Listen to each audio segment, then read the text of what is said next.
What's going on, podcast pimps? Dana here for the fine folks at Standard Heating and Air Conditioning to ring in the holiday season. Yeah, the 12 days of Shackmas are here, and here's what you got to do. This is fun. Follow them on social media between now and December 12th. They're going to be posting pictures of these glittery ducks all across the metro. Once they post one, the hunt is on. Find one and win big. Think things like concert tickets, game tickets, gift cards, and I've gotten word that one of the days will be for tickets and a wild suite with yours truly. But you'll have to beat me to find these ducks, and just a warning, I have a lot of time on my hands and I fight dirty. Follow Standard Heating and Air Conditioning to join in the excitement. And remember, get that furnace cranked on before it's too late. Book appointments now at standardheating.com. That's standardheating.com. The 93X Half-Assed Morning Show. 93X.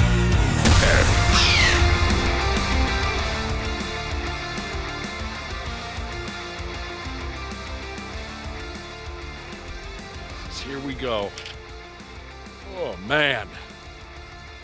We picked the wrong day for a live outdoor broadcast, didn't we, Josh? Oh, my. Are you cold yet? Today, winter penis has officially set in. It's winter penis season. Summer penis did skip me this year, but my gosh. Brutal. That's cold out there. Welcome to the 93X Half-Assed Morning Show, broadcasting live from the Hardee's parking lot in Zimmerman. When did Hardee's in Zimmerman become a client? Was it just yesterday? I think so. It wasn't until this morning that I was informed, don't drive to the regular studios, go to Zimmerman, go to Hardee's, and that's where we're broadcasting live this morning. Don't get me wrong. You know, we were talking about Hardee's yesterday. I love Zimmerman. I love Hardee's, but we passed by a couple Hardee's that are a lot closer to the station. There's one in St. Paul. Yeah, there's one on your way in, isn't there? Yeah. And they got a whole crew inside right now making breakfast. We can't be inside with them. We have to broadcast in the parking lot. We're not good enough to be inside. Stop by, I guess. Stop by Hardee's, Zimmerman. We have canned koozies. We've got passes. By the way, just in case, don't really stop by. You've gotten in trouble for that before. We've got passes to next year's Comic-Con this morning at Hardee's. Also, the Lego convention's coming back to the Twin Cities. We'll have tickets to that. We're okay, right. We're not outdoors. And we're definitely not in Zimmerman. No, we're just in our regular studios. When did I get in trouble before for something? What did I do? Well, you made a joke about a particular artist performing at a particular venue. Oh, you're talking about the Wu-Tang. The Wu-Tang Clan. Yeah. Some people didn't pick up on the joke, and it became a thing. I got in trouble pretending like the Wu-Tang was playing a show in Andover. I did. I got in trouble for that many years ago. And it wasn't like you were trying to be provocative or trying to mess with folks. It was supposed to be a joke, and unfortunately, you know, somebody's uncle heard it and told a buddy who told a buddy, and the telephone game starts happening, and then people show up to see Wu-Tang, and there ain't no Wu-Tang. Why would they ever come to Andover? Ashley, for Wu-Tang. There were a lot of people who believed that the Wu-Tang was playing a live show at a softball field in Andover. There were a lot of people that believed it. That's not your fault. That was just a liquor talk, and I thought we'd have some fun and mess with you a little bit. We're not in Zimmerman. We're not at Hardee's. Glad we had some fun because my day started poorly. Oh, no. Talk to me. Ashley owned me off air. It's not that hard to do. She does it on air, too. I had asked her if she'd sue me if I used a fake bow and arrow to shoot her. And then she said she would. She confirmed she would sue me for assault. Emotional damage. And I told her, just so you know, if it was a real bow and arrow, or do you say bolt for a bow?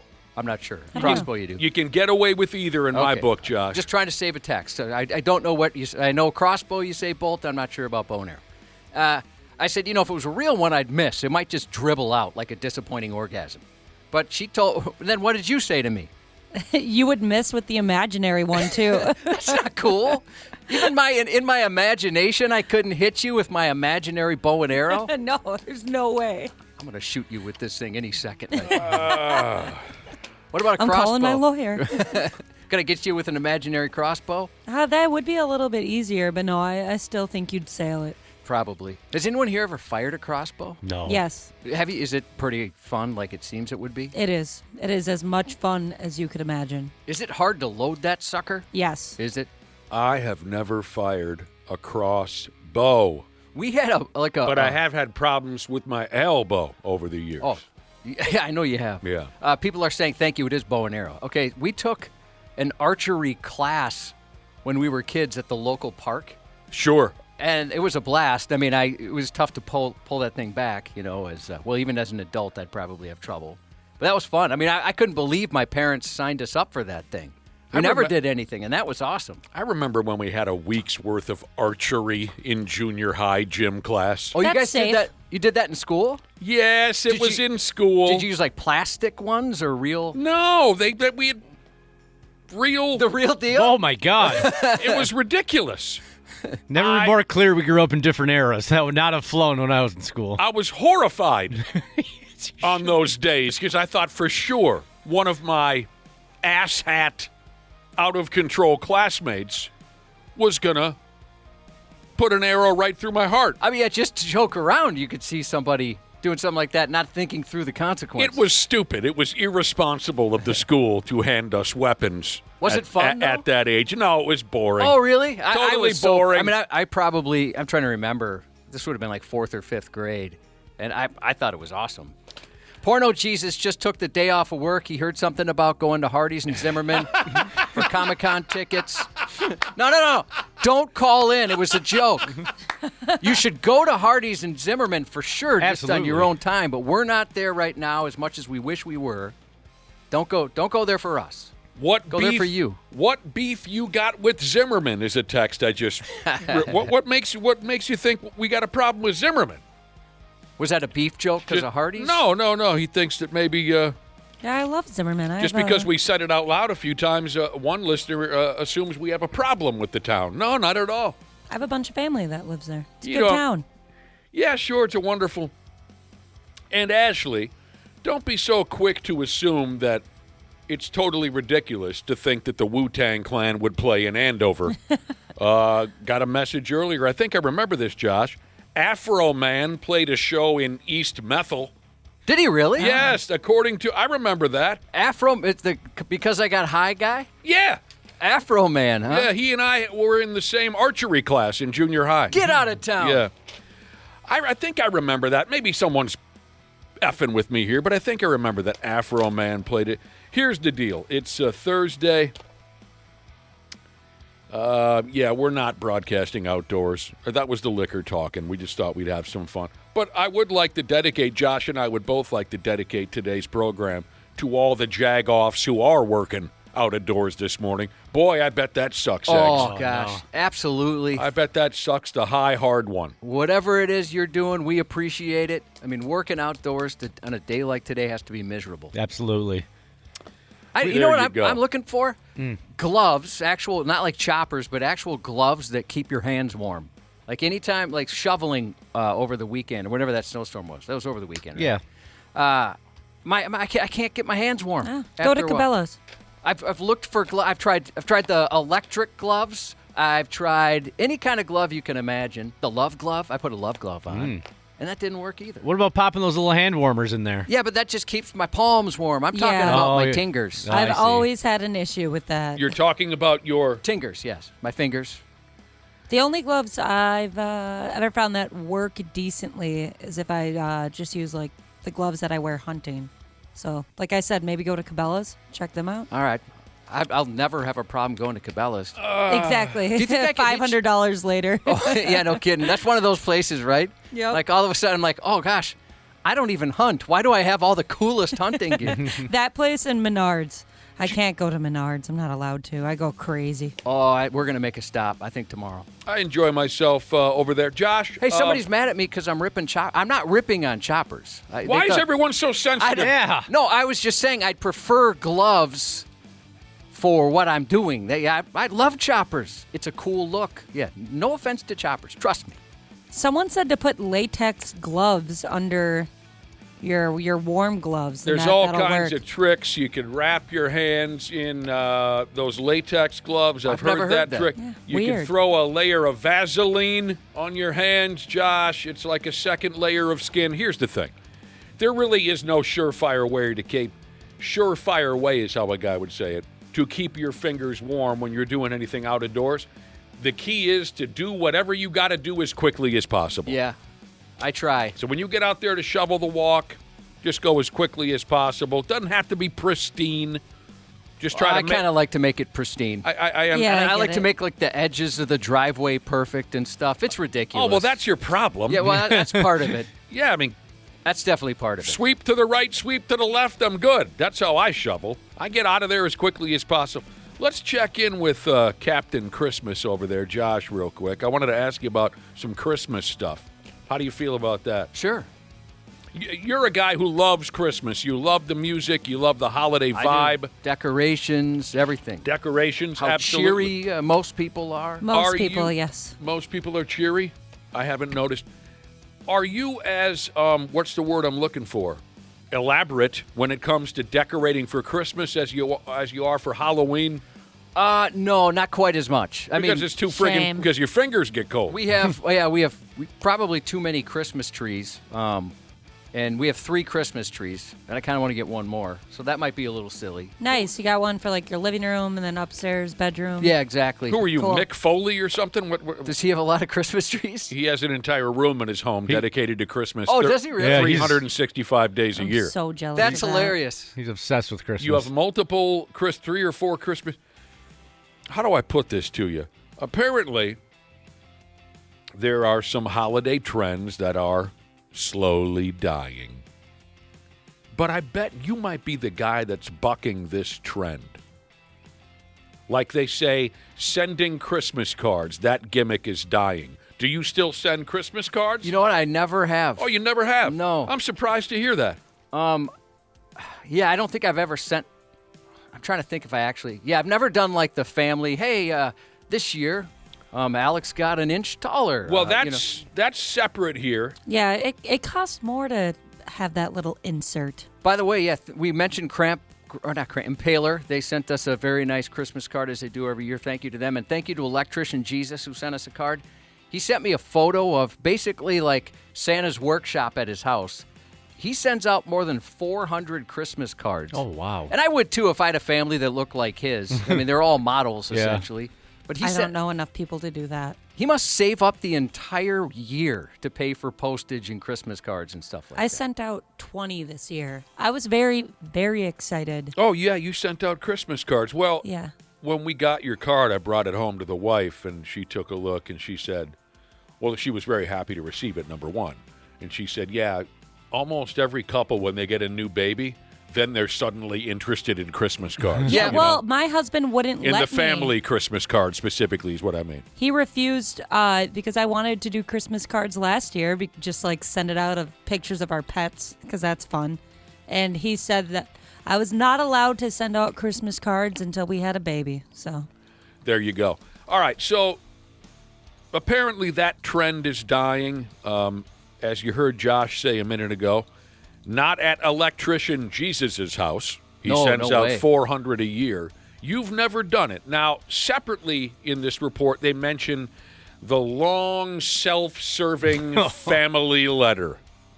That trend is also dying. That's a good thing in my book. I agree. You don't Only need that. I've gotten a couple of them this year. Oh, you have? Yeah, but you don't really need that anymore with social media and everything. I'm sure that's kind of what's killed it. Right. Yeah. Only a couple of times in my life did I receive the family Christmas letter where Mom usually writes it, and Yeah. she updates you on how everybody's doing. little Jimmy hit 4 feet tall this And year. it just, I wanted to wipe with it. Sometimes started- It was all just self-serving. Look at what a wonderful life we lead is the word, nonsense. We had a family member growing up that would send one, and it was obnoxious how long this thing was. And it was one of our favorite days of the holiday season because the 4 of us, we'd gather around and read it and just laugh our asses off at how corny and how obnoxious it was. Beef Cannon Jesus wants to know, is Joshua Feller Center no longer a thing? Yes, I've called it Joshua Feller Center. We decorate, but Nick specifically asked if I went as crazy as I do for Halloween. I don't. Halloween's kind of ridiculous to the point where I think it's going to piss people off. I surprisingly have way more Christmas decorations than I do Halloween. That does surprise me, actually. Yeah, it just it has me in a chokehold. Why does that surprise? Oh, I suppose because you do love Halloween so much. Yeah, I guess maybe that just goes to say how much Christmas decorations I have because I have an obscene amount of Halloween decorations. Well- but I can't stop with Christmas. I love making the house feel all cozy. I had a shed. It's embarrassing. I had a shed built this year, and the majority of it is holiday decorations. To the point where I'm thinking, we got to chill out a little bit. Ooh, that's right. You're a new shed owner. Oh, it's the best. You know how you really live it up as a new shed owner? How's that? Is when 5 minutes isn't, that'd be ridiculous. This is how you really live it up as a new shed owner, is when 5 months later, a tree lands on it and pops it like a zit on prom night. Anyway, we're going through these supposedly dying holiday trends to see if the most holiday guy I know, Josh, still is involved in these different things. Driving around to look at the lights. Yep. Yeah. Yeah, we've, you know what? Like, haven't you had good and bad experiences with that? Didn't you once, pay to sit on a school bus and go around looking at lights, and it totally sucked? I thought, what a fun family thing. I've always wanted to do this. Yeah. Me and a friend and his family, we rented a party bus, and I thought the kids are going to really enjoy this. You took it upon yourself to rent a party bus. Yeah. My family rents a limo. And is that right? And they specifically have a route, or you chose the route? Well, they choose it. It's like a whole package you can buy. I got right? you. And I thought, what a fun holiday memory, and the kids are going to love this the rest of their lives. A fun holiday Yeah, memory. Absolutely. Making memories. Mm-hmm. And they were so bored. I'm like, what's wrong with kids today? I would have loved something like this when I was younger. But those were we didn't have the light of an iPad 24 hours a day. Those were the only colored lights we saw back then. You were thinking, and I know a guy who actually talks like this, you were thinking, Josh, core memory. Yeah, it was. I know a guy who talks like that. I bet you. He'll say, core memory, and then bring up some cheesy moment he had with his son recently, and we all roll our eyes and want to punch him in the mouth. Anyway, so you still look at holiday lights? Yeah, I had to tell my wife, actually, because she likes to do a lot of this stuff as well. And obviously, we would like the kids to join us, but I have to remind her, even they're probably going to have no interest in this whatsoever. So if this is kind of for us, maybe we should just do this ourselves. They're going to get drunk. Well, we went to CHS Field, and we did have a great time with that, their light show Glow. Bentleyville's awesome. I think everybody should go to Bentleyville up in Duluth. I've been there once. I heard Seavers has a good one. I've heard Mankato's got a good one this year. Sam's Christmas Village in Wisconsin is really good, Is too. that Wisconsin? Okay, I was just going to bring up, I knew there's one named after a kid. Okay, Yep. Sam's Christmas Village. Now, according to this report, no one goes, well, that's an exaggeration again there. According to this report, visiting Santa at the mall is a dying gimmick, but I just talked to somebody a couple days ago. Oh, it was my sister's kid. My sister's kid was at the mall 3-4 days ago, and she said the line to hang out with Santa was 6.5 miles long. It's still a big thing. Okay, so Yeah. I didn't think that. I mean, people still go see Santa. Oh, A lot of my friends, they do more of like a bar or a restaurant or a brewery will have Santa, and they say it's a lot cheaper and a lot easier and a lot more fun for the parents than going and standing in line at the mall. What about watching holiday movies when they air on television, No. as opposed to dialing up Elf for the 59th time, on Netflix or something? I just saw an ad for that. I believe it was on Thanksgiving, an ad for when they're airing like Charlie Brown's Christmas Yeah. or Yeah. whatever. And they always publicize that one and Rudolph. Yeah, when's Rudolph going to be on? I saw an ad for it, I think, during the Vikings game. It's almost always on a Monday night. Is it still CBS? I mean, Yeah. it's like a big deal every year they talk about. Yeah, I still enjoy catching a piece of that program. I do. Rudolph the Red-Nosed Reindeer. Do you like Frosty? No, I always... Never in my life did I give two pumps about Frosty the stupid-ass snowman. I learned something about Frosty the Snowman, the guy that did the voice, and his name escapes me. There must have been some magic in those pants he was wearing. His family found out, well, one of his families found out he had two other families on the side. Frosty. Was that Burl Ives? No, that's the guy who sang it, right? The voice guy was somebody else. At any rate, no, I never cared for Frosty the Snowman, not once. Oh, I like that one. But Rudolph the Red-Nosed Reindeer, I still enjoy that. I love the kind of cheap, shaky 1961 what's the Like word? the graphics? Graphic. Yeah. There's a word. We're not what is it? Animation. Claymation or Yeah, whatever it is. Yeah, I know what you're talking about. So cute. I love to hate Santa Claus when watching that program because Santa Claus is a friggin' douchebag. You know, and it took me to be much older to realize that. But yeah, he's a bully. He's an a-hole. He's a demanding prick, and I hate Santa Claus, but I love to hate him while watching that show. Thank you. Someone Okay. says Rudolph the Red-Nosed Reindeer is on Channel 11 now. Somebody just told me it was CBS tomorrow night. All right, that's great. I still do dig that vibe. Just have to look it up. We'll have to get the what was that called back in the day? The TV Yeah, guide. the TV guide, Yeah. TV Oh. Digest or whatever it was. Yeah, I love those things. Yeah, me too. Do you, Josh, go along with the Advent calendar thing? Yes, we do. Do you? We kind of wanted to. I've looked for more, interesting ones for older people. That might. There's like ones that have booze in it and stuff like that. Oh, I thought you meant like old. I was like, I have the perfect one for you. My brother-in-law, they got their daughter, because she's absolutely loves stuff like this, a jam and jelly advent calendar. Oh yeah. Got little glass jars of Yep. jelly. She You loves open it. up the door on today's date, and there's a prize behind it. That's how the Advent calendar works? Yeah. Yeah, Okay. I got in so much trouble as a kid because I couldn't wait to eat all the chocolate, and so one year I ate all of December, like in one day, and boy, did I got a spanking for that one. That's why I don't get those, because I know myself and I have no self-control. I'm going to open them all in one day. That's a terrible thing. Do you cut down your own Christmas tree? I never have, no. I Don't can have the arm strength to get through the trunk. I could also see you maybe coming away from that with a leg off. Probably, yeah.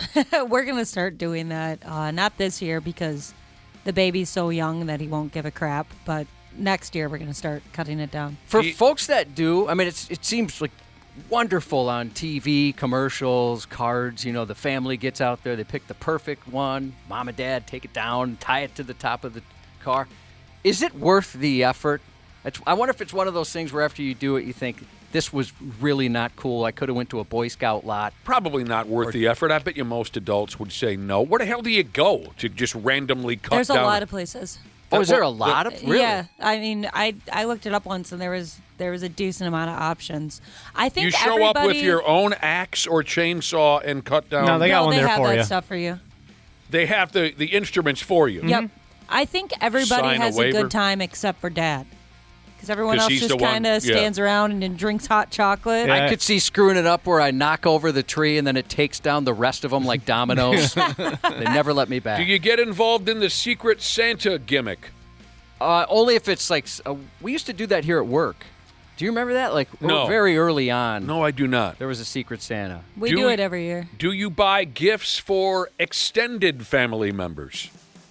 I don't really see him as much, but I would certainly when we got together. So definitely. Do you go to the ugly sweater parties? I actually I was invited to, and I want to thank Apollo Heating, Air and Plumbing, because they invited me to their Christmas party. They always do, and it's a lot of fun. I mean, these guys go all out, kind of like what we used to do around here. And they're a bit more partiers than we are, so they'll do like casino stuff and everything. It's great. And it was a dress-up deal where they have like a best dress type of thing for a holiday theme. But unfortunately, I can't make it this year. So I was pretty bummed. I really wanted to go. Oh my gosh, you guys. PTP Jesus sent us a picture of his foot, ankle, and said, this is what happens when you try to cut your own tree. And oh my gosh, I think he tried to cut his own foot off. With an I axe? think he might have got confused with Does it what look part- like an axe wound? And I'm not trying to be cute with that, or a Yeah. chainsaw wound. Honestly, it could be either. That's bad. Oh. Yeah, don't try that, everybody. Yeah, that's, I think, in my book, the most aggravating and obnoxious holiday trend there's ever been was the supposedly hilarious, ugly Christmas sweater. I think some of them are pretty fun. I just see red instantly. They're not funny. And finally, in this report, sorry to interrupt. I was just going to say, Dana, before I knew I couldn't make the Apollo party, I was going to ask you because I figured you'd be the guy who might have an ugly Christmas sweater or like a Christmas suit. I got a Christmas suit. I don't think I have any sweaters anymore. Would you have let me borrow? Well, I probably would have looked like the movie Big. I mean, they're all, yeah, we would fit you fine. Don't ever let me into your home. You'll never see that hilarious Christmas suit ever again. You'd have a heart attack if you opened my closet, Nick, and just saw all the jerseys and Maybe I don't want to know. Nintendo shirts. And I don't want to know. You've got a closet? I do. You lucky bastard. We were checking It's not in the bedroom, though, Josh. We were checking in with Josh, the most Christmassy guy that we know, on whether or not he still goes along with these specific holiday trends that are supposedly dying. Sending Christmas cards, the holiday letter, driving around town to look at the lights, visiting Santa at the mall. The last one in the report you just discussed, and that is they're more or less asking, do you still go to the office holiday party? You might be in the record books, Josh, for best attendance when it comes to our holiday office parties over the years. You enjoy that scene. Yeah, I'm trying to think of one I haven't gone to. Yeah, you've gone to every damn one of them. I showed up in 2020. I showed up and I was the only one there. The door was locked. Nobody let me in or anything. Josh is just drinking Diet Mountain Dew in the parking lot by himself. It's just me. I'm standing out there with my mask on. Nobody let me in. But outside of that, yeah, I've gone to every single one. I knew you would be one of the guys who's keeping some of these trends alive. The Christmas card, I have a lot of Christmas cards, right? Just regular cards. Because my intention is always to mail them out, and I just never really do. Oh, yeah? Because a lot of times, this is not meant to be disrespectful, I just don't like clutter. I'll get it and go, oh, that was really nice. I appreciate that they thought of me as my hand is moving towards the recycling bin. I hang on to them forever. I do My not wife throw likes- away cards. She'll do that. The one she gets, she'll just put up we don't have a mantle, but she'll throw someplace, I've kept quite a few of them. My wife keeps them all every year and then puts them in one of those little ring binders and then just has like a book of them from every year of the last 10, 15 years. That's cute. I just want to be able to pull out the old Christmas card that my buddy and his family gave me, 25 years ago. I want to be able to pull it out, present it to him maybe 10, 15 years from now and say, dude, look at you. Boy, you've put on some weight, man. You know what I mean? You used to be kind of decent. Used to be a pretty good-looking guy. What happened to you? So there you go. I was thinking, Christmas cards, that's how we learned. You and I both thought we had a friend who had by far outkicked their coverage. And both of us thought there's no way that the other person's could be worse. And I showed you that Christmas card. Do you remember this many years ago? I do not remember this. And you agreed that my friend, it didn't make any sense, this pairing, how he looks and how she looks. I don't recall this. Let me take a guess. This friend has money? Yes. But I think they got together before the money. No, they didn't. I think they did. There you go. All right, broadcasting live from the Hardys at Zimmerman, No. the 93X Half-Assed Morning Show. We'd love to, but we're not. When we return, we'll dive into the stupid news. You're a great crowd. Be right back. Half-Assed Morning Show. 93X. What's going on, podcast pimps? Dana here for the fine folks at Standard Heating and Air Conditioning to ring in the holiday season. Yeah, the 12 days of Shackmas are here, and here's what you got to do. This is fun. Follow them on social media between now and December 12th. They're going to be posting pictures of these glittery ducks all across the metro. Once they post one, the hunt is on. Find one and win big. Think things like concert tickets, game tickets, gift cards, and I've gotten word that one of the days will be for tickets in a wild suite with yours truly. But you'll have to beat me to find these ducks, and just a warning, I have a lot of time on my hands and I fight dirty. Follow Standard Heating and Air Conditioning to join in the excitement. And remember, get that furnace cranked on before it's too late. Book appointments now at standardheating.com. That's standardheating.com. AI agents are everywhere, automating tasks and making decisions at machine speed. But agents make mistakes. Just one rogue agent can do big damage before you even notice. Rubrik Agent Cloud is the only platform that helps you monitor agents, set guardrails, and rewind mistakes, so you can unleash agents, not risk. Accelerate your AI transformation at Rubrik.com. That's RUBRIK.com. Thursday Night Football is on, and it's only on Prime Video. Tonight, the Dallas Cowboys take on the Detroit Lions in a new rivalry with lots of heat. Coverage begins at 7 p.m. Eastern with football's best party, TNF Tonight, presented by Verizon. Not a Prime member? Not a problem. Simply sign up for a 30-day free trial. It's the Cowboys and the Lions tonight at 7 p.m. Eastern, only on Prime Video. Restrictions apply. See Amazon.com/Amazon Prime for details. Stupid news on the Half-Assed Morning Show.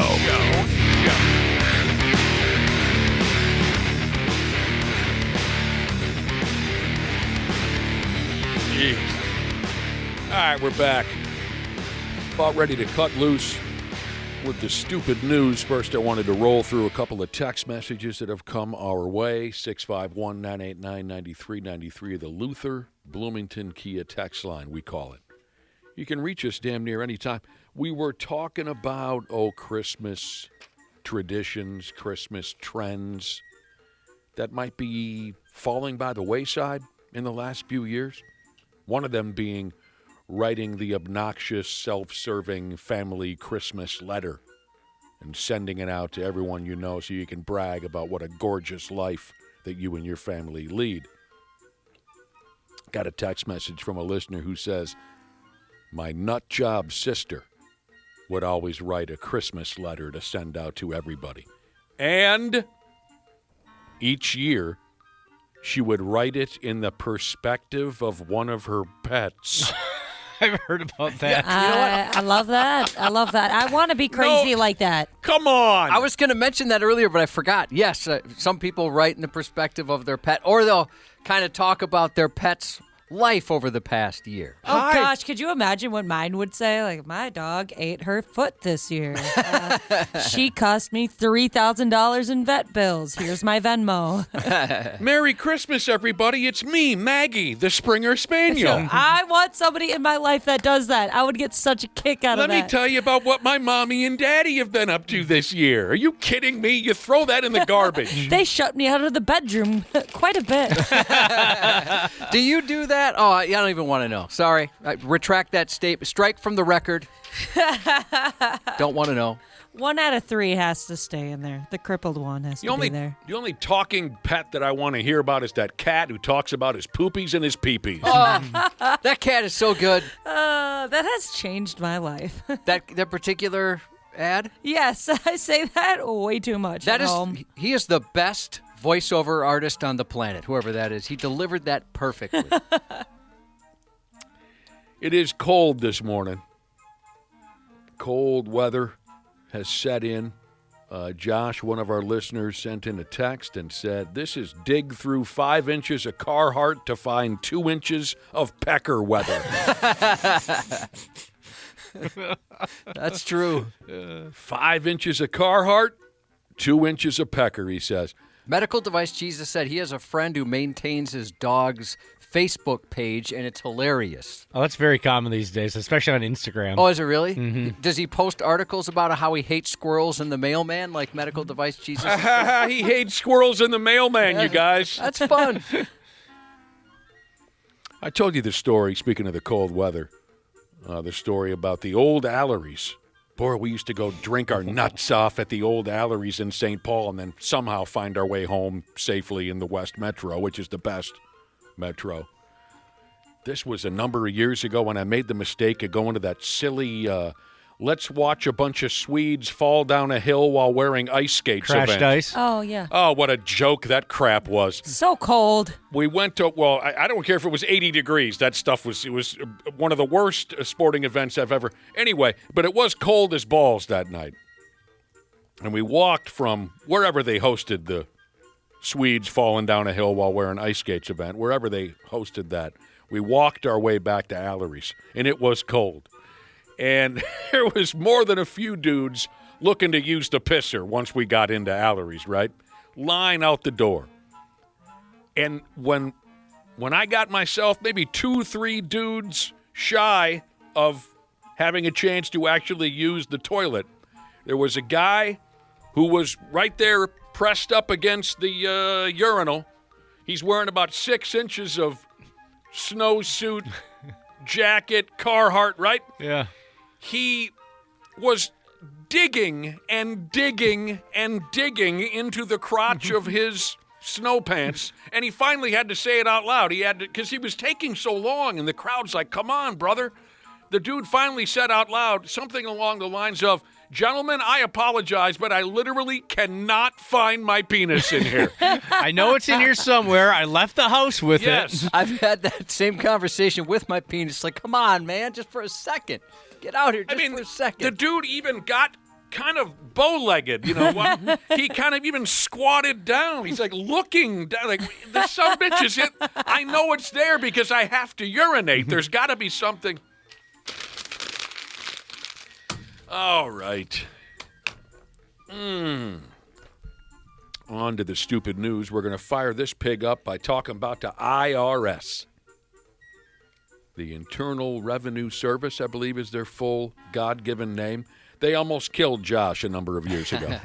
They almost killed Cubby. He was audited. Little did they know they were going after the most straight-laced peckerhead in town, but they found nothing. But the pressure of it all almost killed you dead. And it lasted only 2 years. You didn't have a solid bowel movement or erection for weeks? Not at all. And usually I can combine those two things quite easily, but neither one happened. You were emaciated. You were pale and thin, the stress, the worry. So I kind of got a Kick out of it? Yeah, there was some amusement. I'll admit, there was some fun in watching you suffer. Just a little bit of fun. But they kind of angered me. The IRS kind of angered me the way they treated you. Well, I will say this in their defense. I got a letter from like the king of the IRS locally or whatever he is. And he did apologize, saying, hey, you know what? We biffed this one.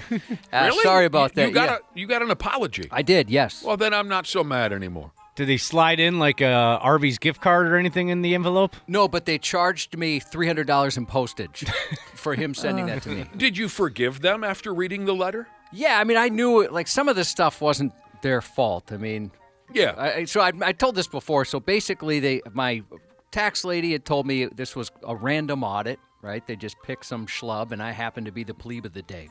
And so I get this thing in the mail, right? The plebe. And there was, I haven't talked about a lot of this, but it was a really bad couple of years. Some pretty terrible stuff happened. So when I got this, I actually kind of laughed. I'm like, okay, just keep coming. Why not? Why not bring more on this?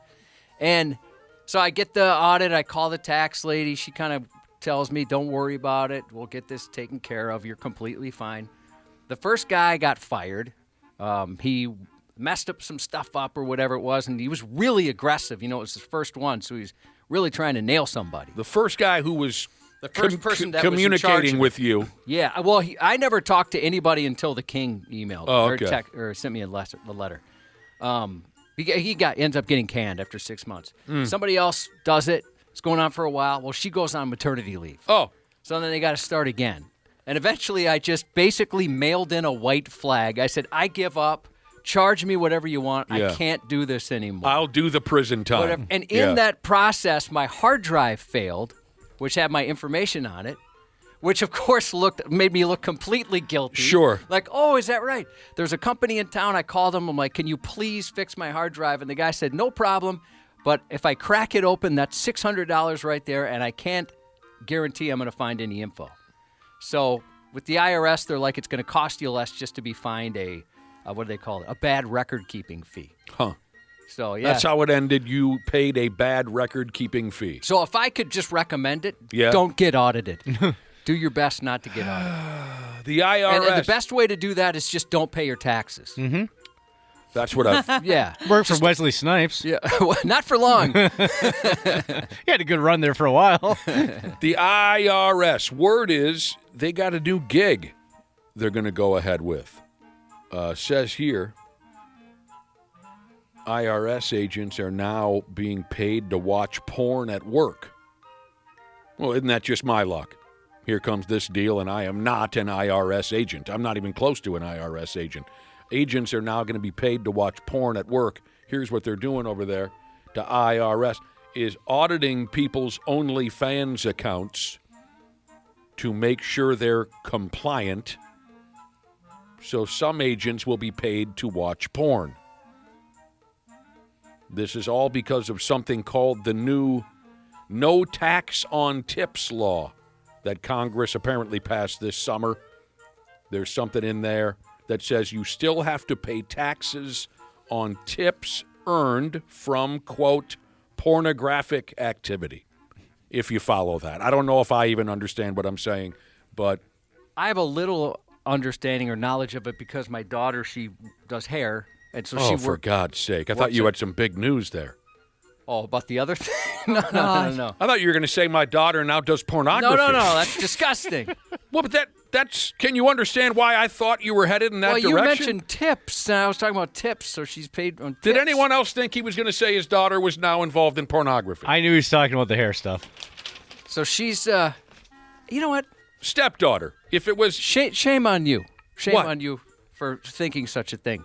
But she's the one that brought up, or she told me about this, and I thought, well, that doesn't sound right. They're really going to do it, but I guess so. So, yeah, she's... I'm sorry, what? pretty I was pumped. still picturing your stepdaughter being involved in pornography. I don't do that. She's a saint. Yeah. I don't like that either. I feel absolute protective saint. over her. And she's too young Stay for away you. from her. Oh, no. And you're married. You're a married man. Uh-huh. You can't picture other women. What are you doing? None of us do that. He's right. He's right. We never think about other... All right. So,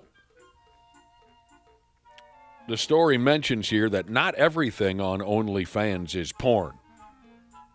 So IRS agents will have to watch the videos to determine whether the person's content is pornographic or not. That surprised me the first time I heard. I thought OnlyFans, that's what it was. It's just a porn site. And then Well, people it's are damn saying, near all porn. yeah, I bet that's the most popular one. Oh, right? without a doubt. Outside of maybe celebrities showing how they bake or Yeah. whatever.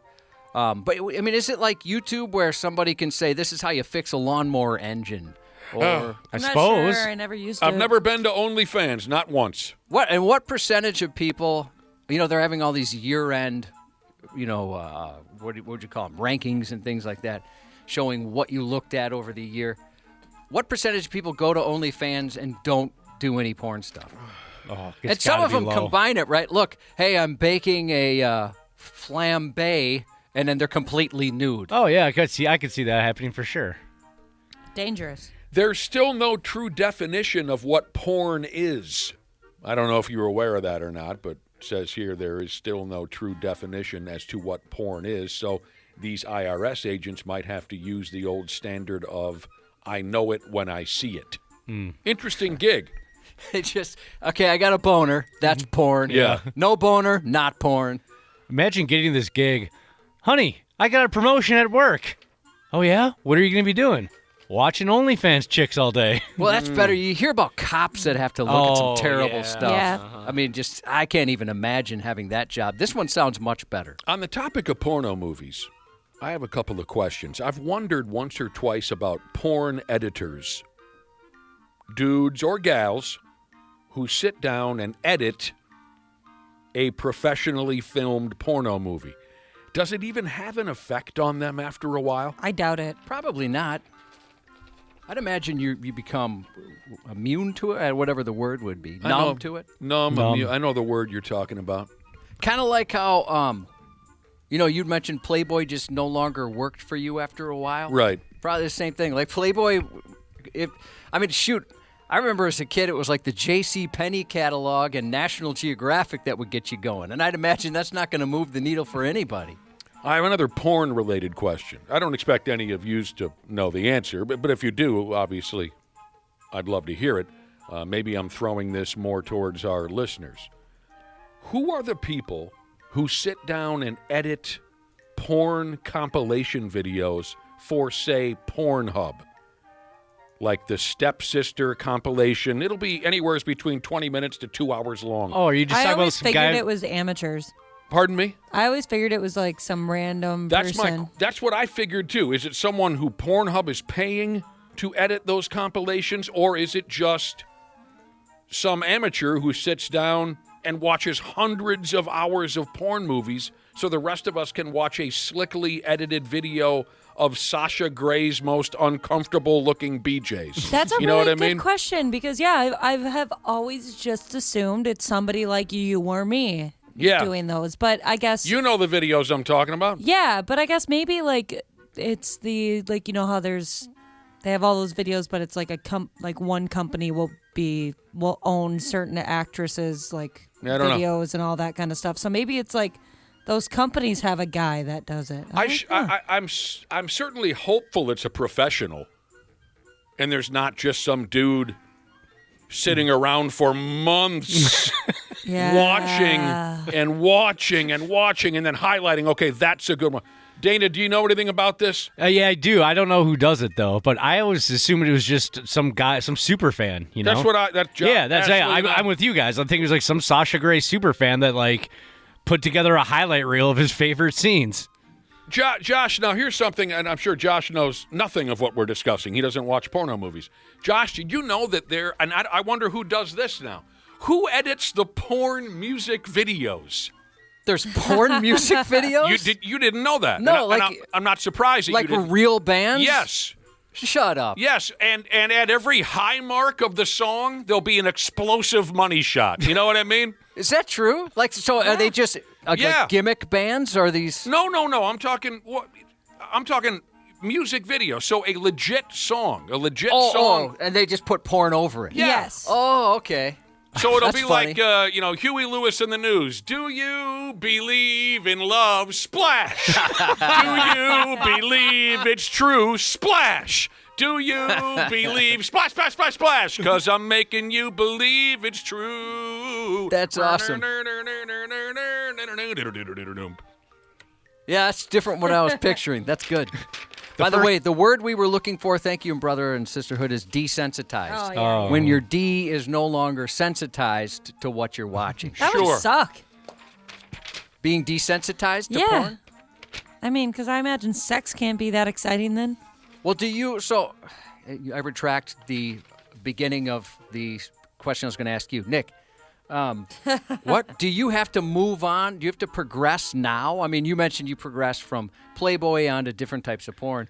Does the type of porn you're watching right now, like down the road, will it be a little more, I don't know, gratuitous or whatever you move on to? Are you asking whether or like not? Right now it's like there's 2 women, but I bet there could be 3 where 2 women don't do it for you anymore? I think that would only become an issue if you watched it a lot. All the time. I'm with Ashley. I think if you watch porno all the time, I can only imagine how far those videos have to go to get you off. Well, you had said you're someone who could just watch porn. Yes. And that's it. Yes. So does that mean you're a bit desensitized to it? No, I can still go back to something normal and find it interesting. Okay. It doesn't always have to be a bus load of urinating Japanese Olympic wrestlers. And that's just like special occasions? Around the holidays.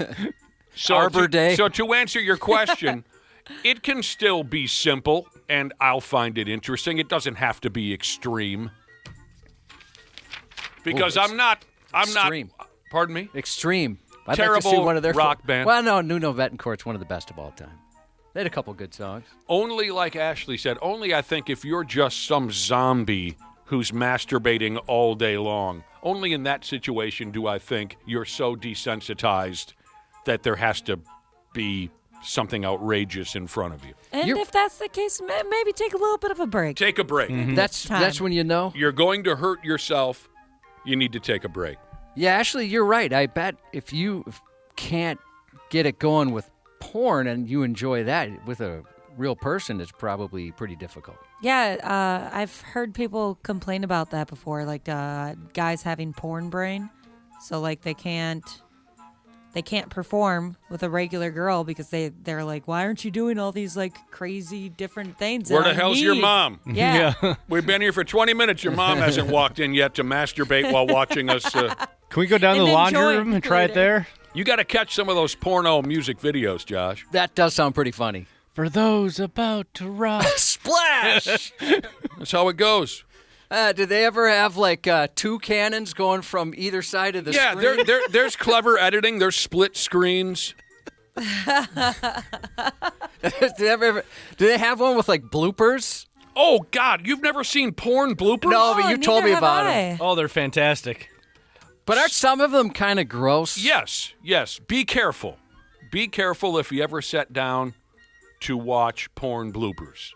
Because sometimes it's, whoops, they pooped. That's what you told me. And I want no part of that. Yeah, no thanks. No. One of my favorites, some of it can be horrible, and I've been scarred. But some of it can be so funny and so ridiculous. My favorite being, there was a porno movie being shot on a real live fishing boat. That's safe. Like one of those big old, the stupid television show where all the old guys with the big beards went fishing. Oh, yeah, like a Deadliest Catch? salmon Yeah. boat? One of them big old Oh, okay. Alaskan, right? And the gal is on her back, and some dude is just hammering, and like a big old, like scuba diving oxygen tank comes loose from the wall and pings the lady on her head. And the best part about it is it made the most perfect ping sound when it made contact with her skull. She's damn near unconscious. I just had a drinking blooper. Everything that I was trying to drink while you were talking ended up in my nose. Ouch. I can't even imagine. That must have hurt so bad. The sound was like you were watching a cartoon. It was so perfectly perfectly amplified. And you hear the cat, what do you call them? The folks behind the scenes. The director? Oh, Jesus! Cut! Yeah. I need to find this. Take 5. She's over there just, yeah, oh, yeah. Oh, girl, you stand by me. I want to find this, but I'm afraid to do research on it. I'm forever yours. Splash! Fully. Faithfully. Wah, wah, wah. You know, one of the hardest things I ever had to do here, Nick, is when we first became 93X, after it was the Edge in between. Oh, yuck. I should say 93X again. Oh, God, I hated the Edge. Our awful boss, who for some reason popped into my head on the way into work, and I had some really bad memories. The guy who used to comb his hair with a sponge? No, the other one. What did he do with his hair? It was fair. Oh, the fair-haired. Yeah, the fair-haired okay, one. go ahead. He made me play, like, in a promo, Take Faithfully, and, like, he wanted me to make it sound crappy, right? So, like, I would stretch it out and make the sound awful to make fun of a different radio station for playing it. He asked you, an American. Yeah, You are an American citizen. right. The boss asked you to make fun of Journey. And I said, is this really the band we want to go after? There's got to be another band. No real American pokes fun at Journey. I'm with you on that. Specifically the Steve Perry, Neil Sean, Ross Valerie, Steve Smith, Jonathan Cain version of Journey. That makes you an un-American. Yeah, that's when I knew we're working So for what the did wrong you guy. do? You agreed because it was your job? I had to. He was the boss. I'm like, all right, I guess so. He also once pulled me aside and said, you guys need to talk dumber, sound dumber. And I thought, well, I don't know how that's possible, first and foremost. But I'm like, what do you mean, like one-syllable words, mispronounce things? I don't know what you're talking about. He was one of those guys that would give you direction, but really have nothing to back it up to explain it one way or another. He was an idiot. He Yeah. was an idiot. All right. Painfully Dry Humor Jesus said that I should see the video for Come On Eileen. Apparently it's incredible with the porn Oh, mix. my God. You know, that Halloween costume always kind of grossed me out, where somebody would have a name tag that said Eileen, and then there'd be simulated you-know-what all over the place. I have not yet experienced seeing the Come On Eileen I have it in person, that's but hilarious. Halloween costume. somebody will send me that photo every year and ask if I get it. I'm like, yeah, I do. It's gross. If you're interested in watching a video that will stay with you until the day that you die, you might want to check out 93x.com. Right, Ashley? We're talking about the old lady. All right. I don't know. I post a lot of videos. I'll just keep going. And you can tell me whether or not. I'll resend it to you. Okay. We got to get this up on our website. This is the most important video of the week, by far. And it will stay with you Although we have one tomorrow that's pretty good. I'll look forward to hearing what you think about that one. Another good video. Okay. There's some good stuff on 93x.com. This will stick with you until the bitter end of your miserable life.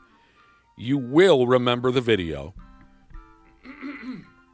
of the 81. I'll get there. You will remember the video of the 81-year-old lady in San Francisco who recently achieved a great victory. Her name is Babs. Babs just won the award for Best Technique at a lesbian pie eating contest. Oh, stop it, you. It wasn't that bad. Oh, my little Roy toy. What is it about good sex that makes me have to crap? Guess it's all that pumping. Pump and dump. I can't watch that scene in Kingpin. I don't like that one. Oh, boy. It's awesome.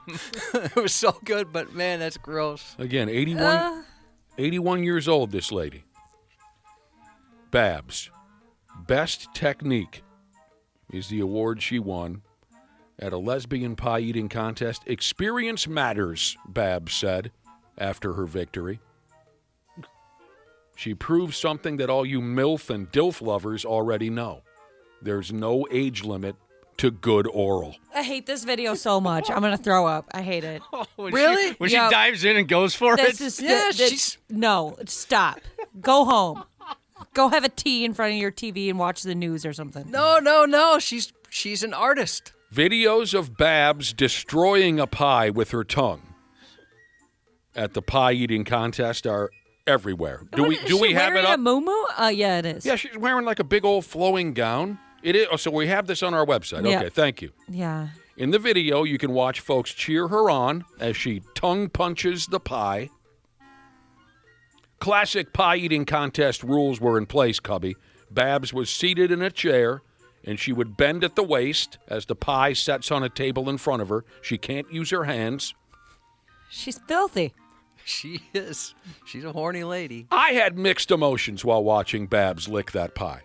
I'm proud of her. I'm happy for her. Here she is, 81 years old, still out having fun. I learned a couple things. I'm like, I never thought about trying something like that. The only time I was bothered was, well, all eating contests turn my stomach.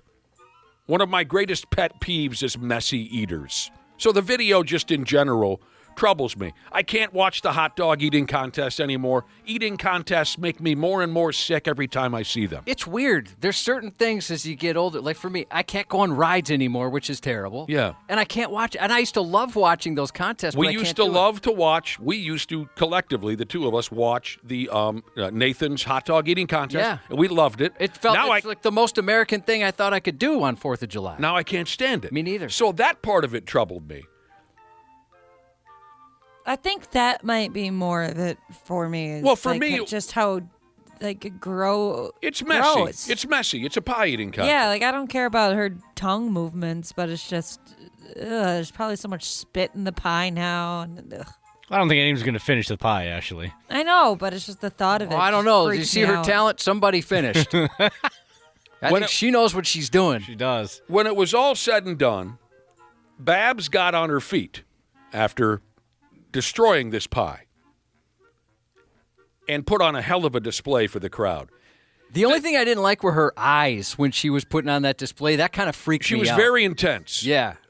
She had the look of a serial killer. Yes. On her pie-covered 81-year-old face after the contest was over. And this was the only other part that really troubled me. You guys know how much I hate the she did the classic oral sex on a woman gesture.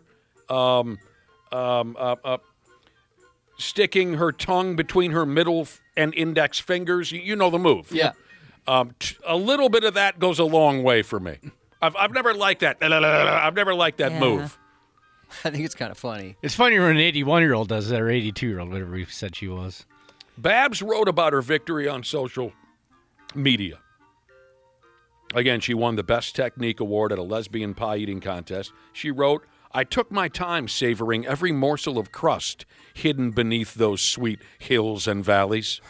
She's pretty cool, though, I will say. I was creeping on her Instagram, and she seems like a really cool lady to hang out with. She goes and does a lot of things. It was a charity-based event. They made a few bucks. They had some laughs. Babs was easily the star of the show. She reminds me, I mean, I don't think she ever competed in a lesbian pie eating contest, but my wife's grandma was a horn dog. And she was like same type of personality, everything. And she made it to almost 100, and she was still a horn dog. Check out this video. You won't regret it. It's a lot of fun. I think, again, it's the most important video of the week. We're almost smooth out of time. She's so cool. I can't stop looking at her Instagram. What's she doing in there? She like travels the world. She's got a picture with a goose, and that's pretty cool. Picture with a goose? Yeah, Whoa! she's like, look at my pet goose, and it's funny because like some other old person that she knows commented and was like, "Aren't you lucky, Babs? What? This is the cutest thing ever." I'm following her. Picture with the goose. She has a dog that looks like Gertie, Nick. That looks like your puppy. Oh, yeah, she has a little Yorkie. This is great. I'm glad to see you come around, because when we first started talking about Babs, and I get it, when you initially saw the video of her diving her wrinkled old face into that pie, it is a little gross to watch, but now you've become a fan. Yeah. This makes me happy. She seems like she's just out there living life. Why not? I mean, these are her sunset years. Go for it. Oh, the golden years, Yeah, Cubby, the golden years. is what I've heard them referred to before. Sports on the 93X Half-Assed Morning Show. Dancing in the mid-range, finding a cutting A.J. Green. And that's the key. Giannis is down, Lisa. Doesn't look good. What happened? Giannis Antetokounmpo, he fell down? Yeah, like a non-contact injury. Is it his calf? Everyone's calf gives way in the NBA. Yeah, maybe dehydration or something. Have a Gatorade. Come on. The Greek Freak went down, and he stayed down? Yeah, I guess it was not good. Well, what the hell are we going to do now? Real quick, I'll get out of your way. I'm looking forward to talking to Randy Shaver here in, what do we got here, about a half hour. Golden Gopher basketball last night, pulling off a win in their Big Ten season opener. Come on now. From the boat, Scotty Ma, and Go Gophers, Big Ten Network. Well, I love PJ, but he had nothing to do with this. It was the basketball team. He kind of takes over everything at the U. You know, Gino, whatever the new head coach over there with the basketball team. Rico, we got to get a quote from him. Nico, I think is his name. The Wolves wrap up their 3-day drunken orgy in New Orleans with a game tonight against the Pelicans. The Pigs are in Calgary tonight. What the hell? Golden Gopher hockey, they play a Thursday night game, Golden Gopher hockey. Josh, when you were playing for the Golden Gophers, you guys never played on Thursdays. No, that was a rule. Thursday's when we drank. Yeah. Thursday's a big night out for us. Yep. Back when you played on the line with Tafe and Riddle, winning those back-to-back titles in the early 2000s. Tonight's episode of Thursday Night Football is the Lions and the Cowboys. Randy Shaver will be here in a half hour. Josh's News is coming up next. Half-Assed Morning Show. 93X. What's going on, podcast pimps? Dana here for the fine folks at Standard Heating and Air Conditioning to ring in the holiday season. Yeah, the 12 days of Shackmas are here, and here's what you got to do. This is fun. Follow them on social media between now and December 12th. They're going to be posting pictures of these glittery ducks all across the metro. Once they post one, the hunt is on. Find one and win big. Think things like concert tickets, game tickets, gift cards, and I've gotten word that one of the days will be for tickets in a wild suite with yours truly. But you'll have to beat me to find these ducks, and just a warning, I have a lot of time on my hands and I fight dirty. Follow Standard Heating and Air Conditioning to join in the excitement. And remember, get that furnace cranked on before it's too late. Book appointments now at standardheating.com. That's standardheating.com. Hi, I'm Drew Barrymore, and I want to tell you how you can help to support the life-saving work of St. Jude Children's Research Hospital. When you give, you're helping ensure families never receive a bill from St. Jude for treatment, travel, housing, or food, so they can focus on helping their child live. This holiday, help St. Jude give children the greatest gift, a chance at a lifetime. This holiday, help St. Jude find more cures for more children. Donate now at musicgives.org. Welcome to Next Row. I'm your host, Vernon Davis. Okay, y'all, thank you. That's enough. Please welcome Ryan Sickler. There's nothing that's made me feel better at my worst than laughing. It's changed my whole life. Ladies and gentlemen, Char Jackson. Would you rather an Oscar and make $5 million or no Oscar and make $50 million? Give me that Oscar. Oh, my goodness. Next Roll isn't about what's next. It's about why they do it. That's powerful, man. Next Roll with Vernon Davis. Follow and listen on your favorite platform. The 93X Half-Assed Morning Show. Pretty crazy. I mean, you don't really think about stuff like that happening in your own town, you know? A Florida man with a come back with a warrant doormat finally got his wish fulfilled last week after the local sheriff happily obliged that request, showing up with the paperwork in hand to take him into custody for mortgage fraud. 57-year-old Christopher Music moonlighted as a counterfeit real estate tycoon, forging documents, faking ownership of business properties, and taking out mortgages on buildings he didn't own. He then used those funds to scoop up still more properties, rent those out, and revel in the revenue. But he skipped paying any of those pesky loans. Christopher Music hasn't changed his tune in over a decade. He's a repeat offender with a long playlist of crimes, including 10 priors and 2 outstanding warrants in Maryland. But for his most recent scam, Music will now face the consequences of his actions in Florida, where he faces charges for organized schemes to fraud, grand theft, over $100,000, and forgery. Christopher Music, huh? Music. What about that? What about that name? That's something right there. Yeah, it's spelled with a K because he's nasty. I've never heard that before. Music as a last name. And you said come back with a warrant. That is my favorite line to use when someone comes knocking on the bathroom while you're taking a deuce. That's a good one. Funny. I kind of want that doormat. That's pretty funny. Of course, the Sunshine State remains the nation's undefeated heavyweight champ of head-scratching headlines. Last month, a man known locally as Farmer Pete, you may remember, was arrested after opening fire on 3 20-somethings during a heated debate over how many eggs a chicken can lay.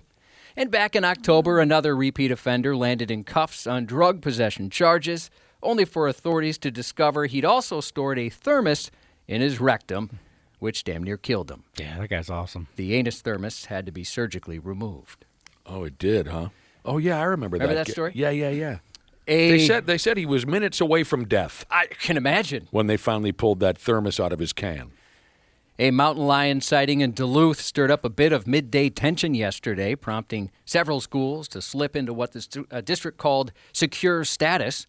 It began when a neighbor reported spotting a mountain lion chillaxing in their yard, a good half mile from campus, but close enough to raise concern. One of the districts got the call. School staff moved everyone indoors as a precaution, lest they become lion lunch. After about 40 minutes, the district lifted the safety measures yesterday afternoon. Police later said they were aware of mountain lion sightings in the area and had been speaking with the DNR about the reports.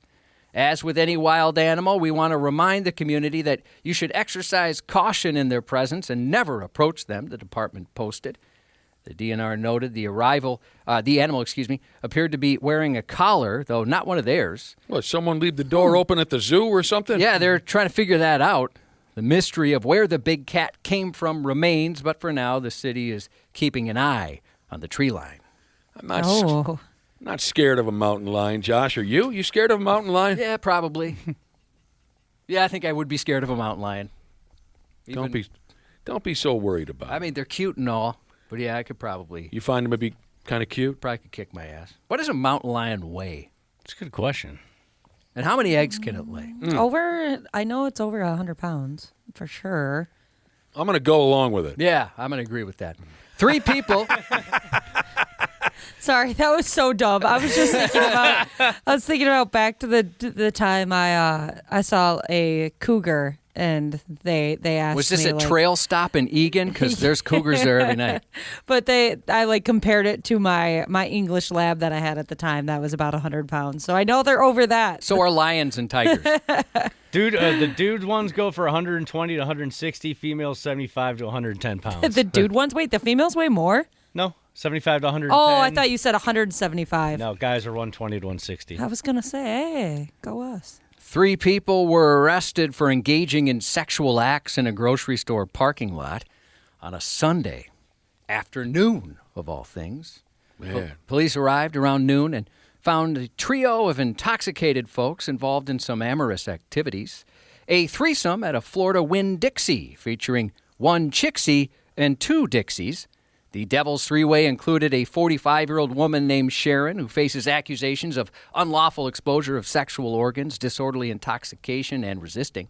Officials noted this is actually her second arrest for similar public conduct in just 3 months. She has a fitting first name, Sharon. Yeah, Sharon B. Sharon Dix at Winn-Dixie before. Then there was Marshall, a 43-year-old accused of committing unnatural and lascivious acts along with disorderly intoxication. I didn't think any dude named Marshall could get action. Oh, really? You must have never seen How I Met Your Mother. I think that Marshall's a pretty cool name. Never saw it.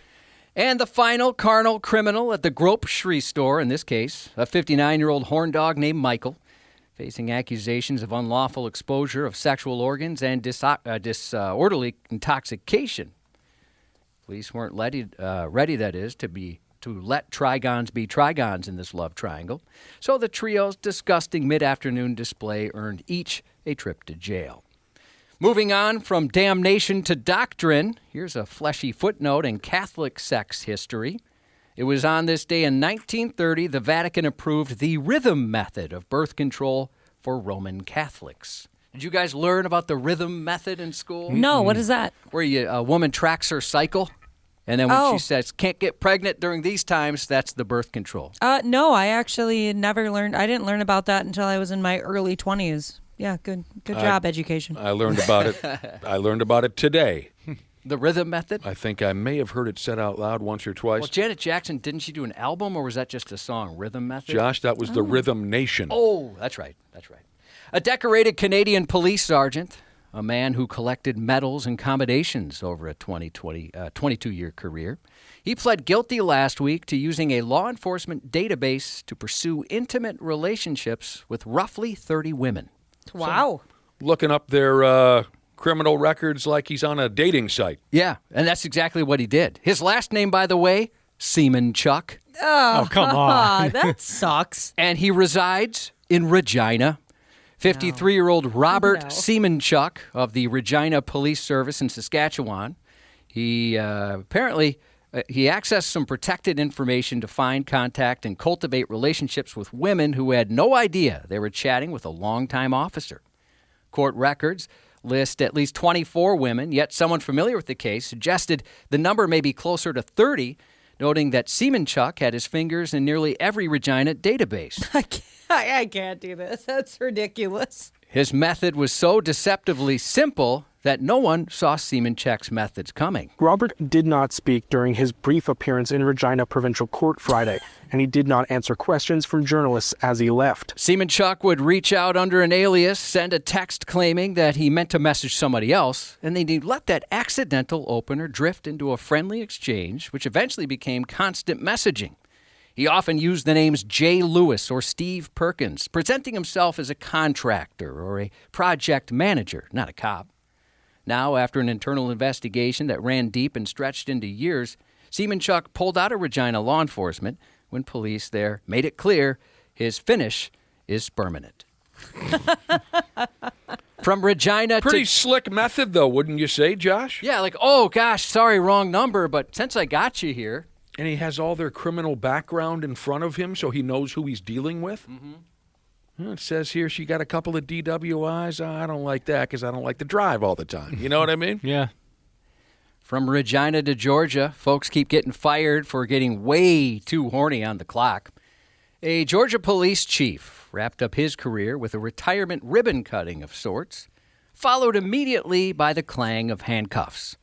Just hours after announcing he'd hung up his badge, 49-year-old Matthew Steffman was arrested for twisting his department's tech tools for his own personal perversion. The Georgia Bureau of Investigation says Steffman spent part of his 20-plus tenure misusing the agency's automated license plate recognition system, not to nab crooks, but to stalk and harass people. State investigators sifted through months of digital breadcrumbs before filing charges, which include violating his oath of office, harassment, stalking, and multiple tech misuse counts.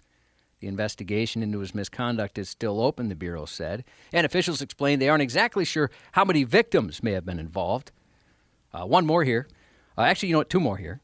A 29-year-old police officer in the UK groped 2 co-workers and tried to kiss a supervising officer during a going-away party. Tried to kiss his supervising officer. It's a her. This is a her that did that to a he. Yeah. Officer McNasty squeezed a male officer's genitals twice and grabbed a female colleague's boobies from behind. She was seen on security footage twerking during the party and said she had no memory of those incidents. Mm-hmm. So she really got into the hooch. It sounds that way. Yeah. Her name is Pamela Pritchard, and she's super hot.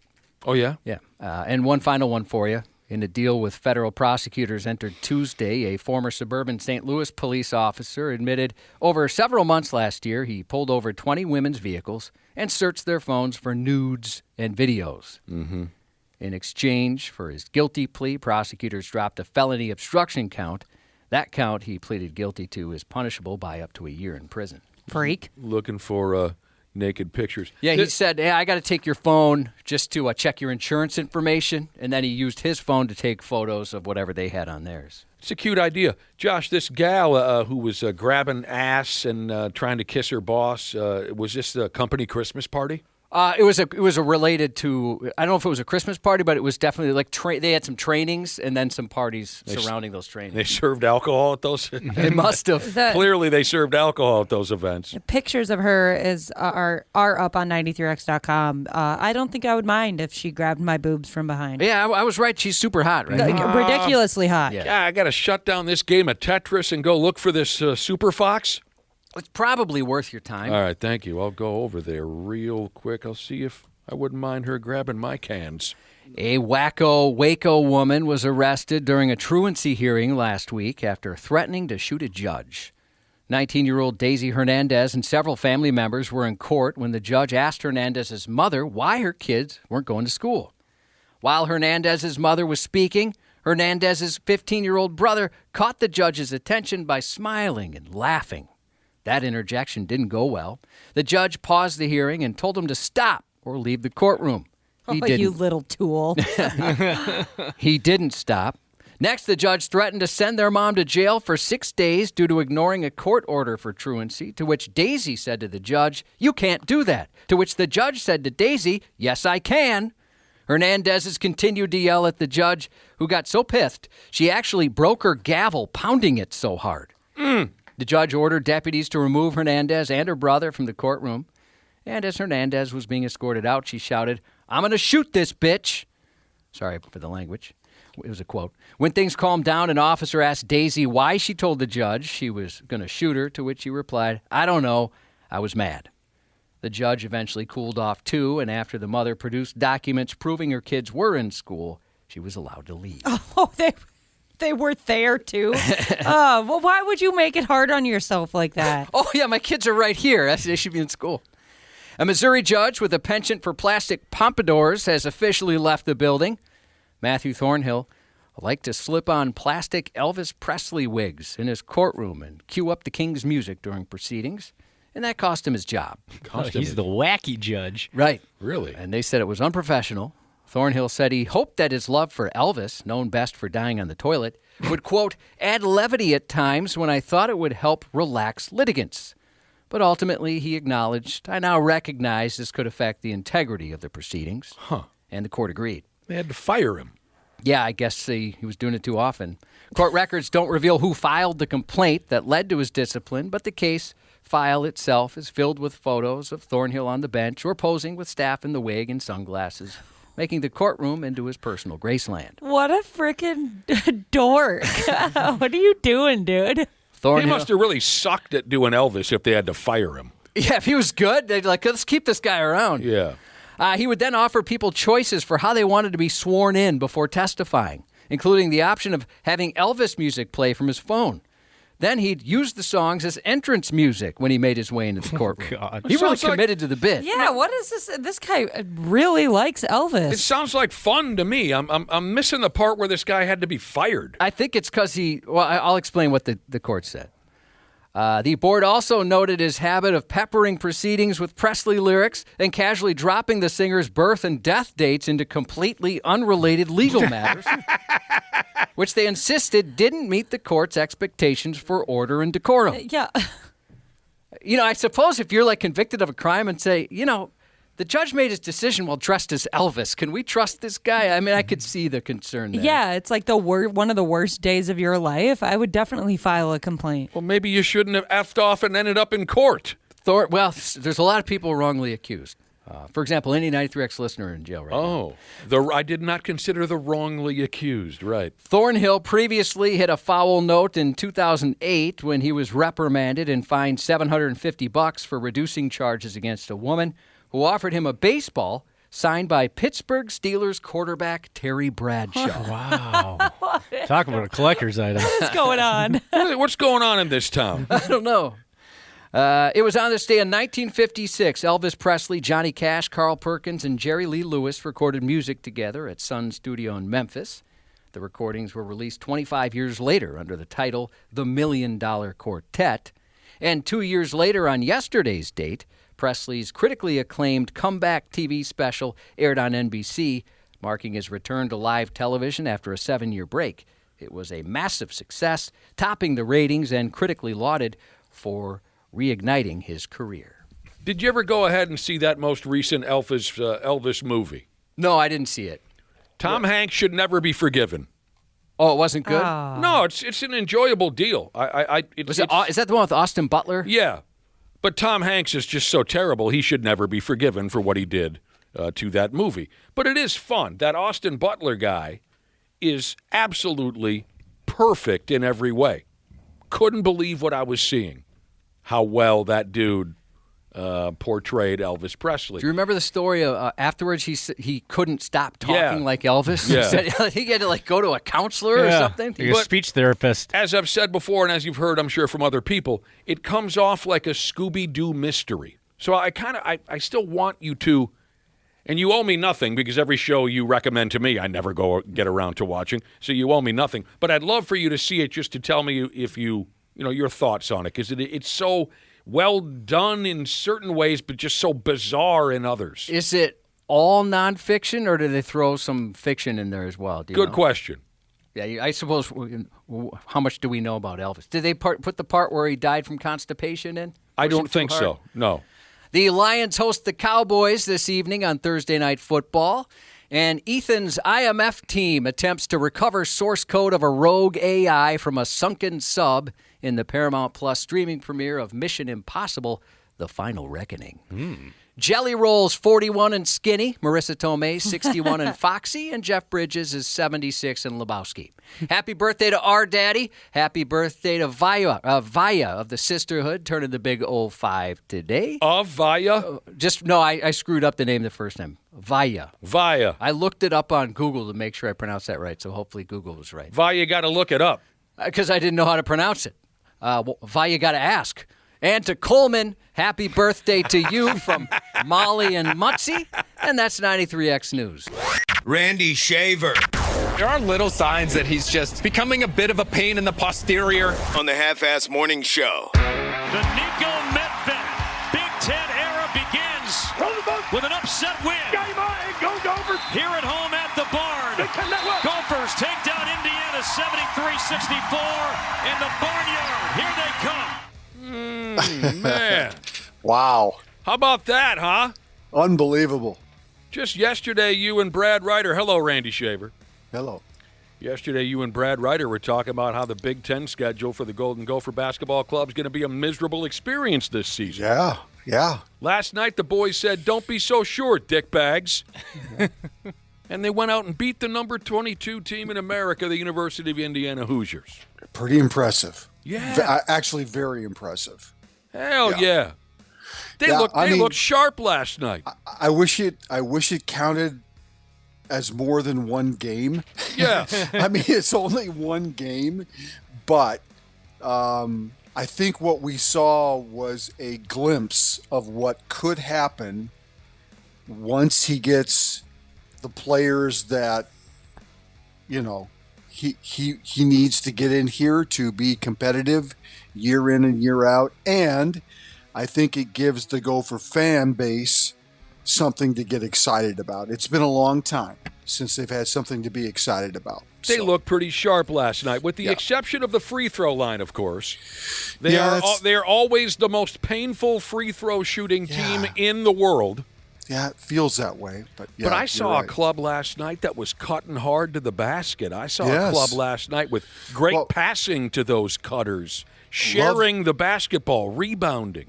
Yeah, love the sequence when Grove blocked the shot in the first half, and then on the other end, they run the fast break back to Grove as he blocked a dunk attempt.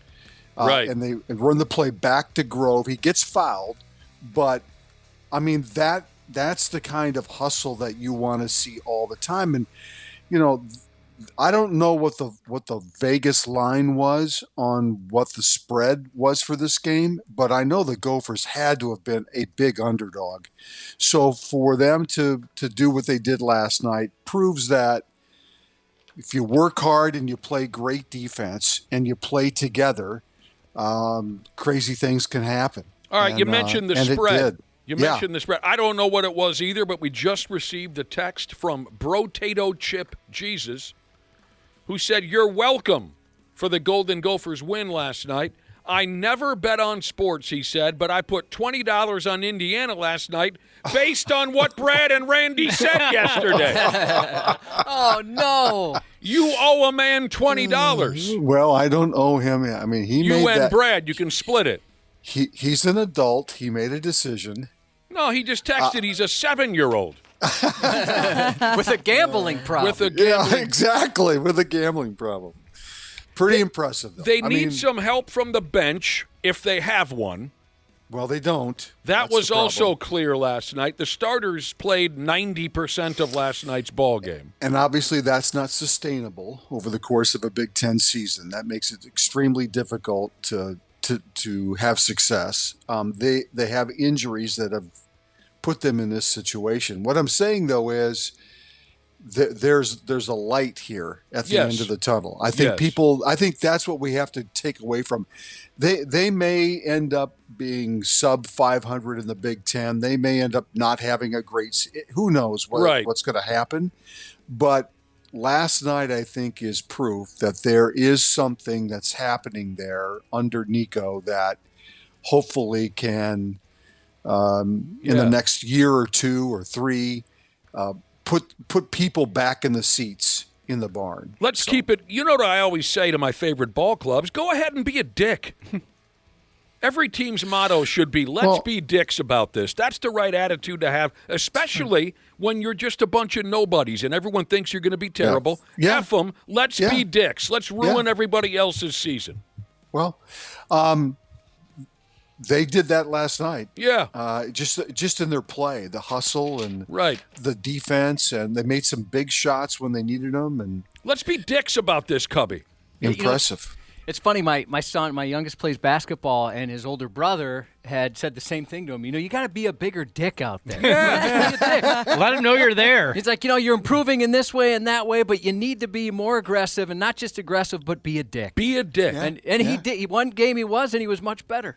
Yeah. Next up, the Golden Gophers play at the #1 team in the country, the Purdue Boilermakers, so they ought to, and Josh knows very well, I'm sick and tired of losing to Purdue. That ought to be a hell of a deal.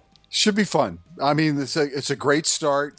They haven't beaten Indiana in I don't know how many years. So it had been 5 or 6 years since they had beaten Indiana. Yeah. So, and that's with some decent teams that Ben Johnson had along the way too. So So great job by Nico.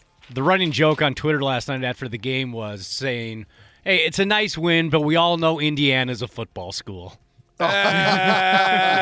Sure. Yeah, they don't give a rat's ass about their basketball program. No, not in Indiana. Yeah. The Wolves wrap up their 3-day drunk in New Orleans tonight. Yeah, how will they play tonight? What's the line on this game? They're all going to be wearing sunglasses. Yeah, exactly. I hope something went down that caused them to make a 30 for 30 about yesterday in the Timberwolves. The greatest victory while hungover. Yeah, exactly. What if I told you? A collection of 12 men who had been partying for 36 straight hours. They got a game again tonight against the Pelicans, and then they get the hell out of of New Orleans as fast as possible. Well, here's the thing. They usually start so terribly. The Timberwolves are, in my opinion, a third-quarter team. The first half, they always look so disengaged, so it's going to be hard to tell if they're hungover or not, because normally in the first half, they don't look so friggin' sharp. Right. I hope they had fun. Well, I'll give the NBA schedule maker credit here because this is their only trip to New Orleans, right?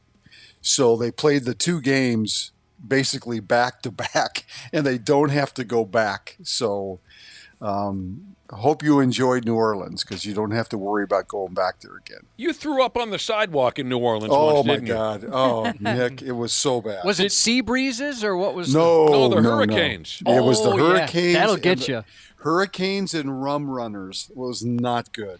Do you remember that story, Ashley? Yes, where I do. Randy Shaver, Oh. as a professional journalist, threw Yes. up on the sidewalk in New Orleans, which they've never seen before in New Yeah, Orleans. isn't that the story where they had to like send your clothes back? That's correct. Oh, yeah. I don't remember that part. What happened? Oh God, Josh, I don't need to tell this Oh, story. I think people want to hear that. We were there for. Actually, we did the an exhibition game on Care. It was a TV game, so I was part of the broadcast, and we had a whole bunch. Chad Hartman was there. We had a whole bunch of people. Keith Nord, God bless him, was there. And so. It's an exhibition game. You're not taking it too seriously. Well, this is after the game. So After we went the out game. after the game. It was just it was an S show for me. I cut loose a little overboard, and we had jambalaya for dinner. Oh, so that was yeah. not the combination, right?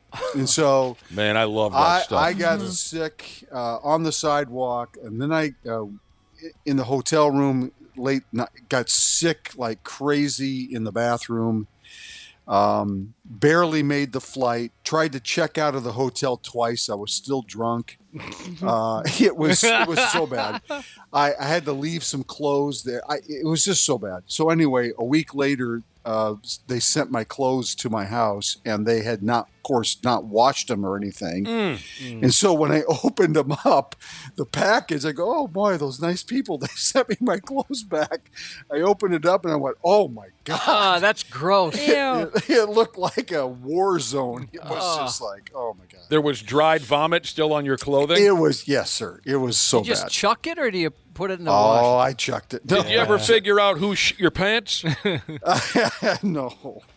So That sounds like New Orleans. Yep. Yeah, I love New Orleans. It's a lot of fun, but yeah, I'm okay. I've been there enough now that I'm okay. I don't need to go back. couple texts on the topic. This person says, if you don't throw up on Bourbon Street, did you really visit? That's a good point. You didn't do it right. And Candy Shees has said, tell Randy I've been having a horrible morning, and this throwing up story has changed that for me. Yeah. It's a miserable feeling. But we'll see how they play. If they get off to a decent start tonight, then maybe they went to bed at a decent hour. Right.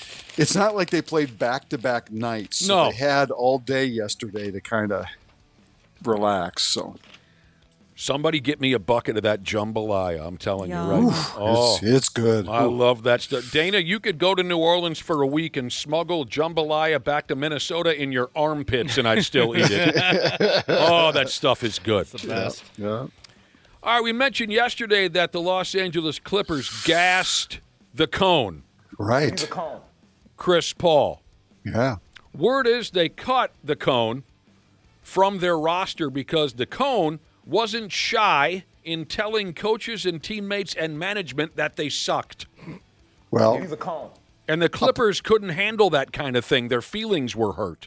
I heard that he and Tyrone Lue did not speak to each other. No.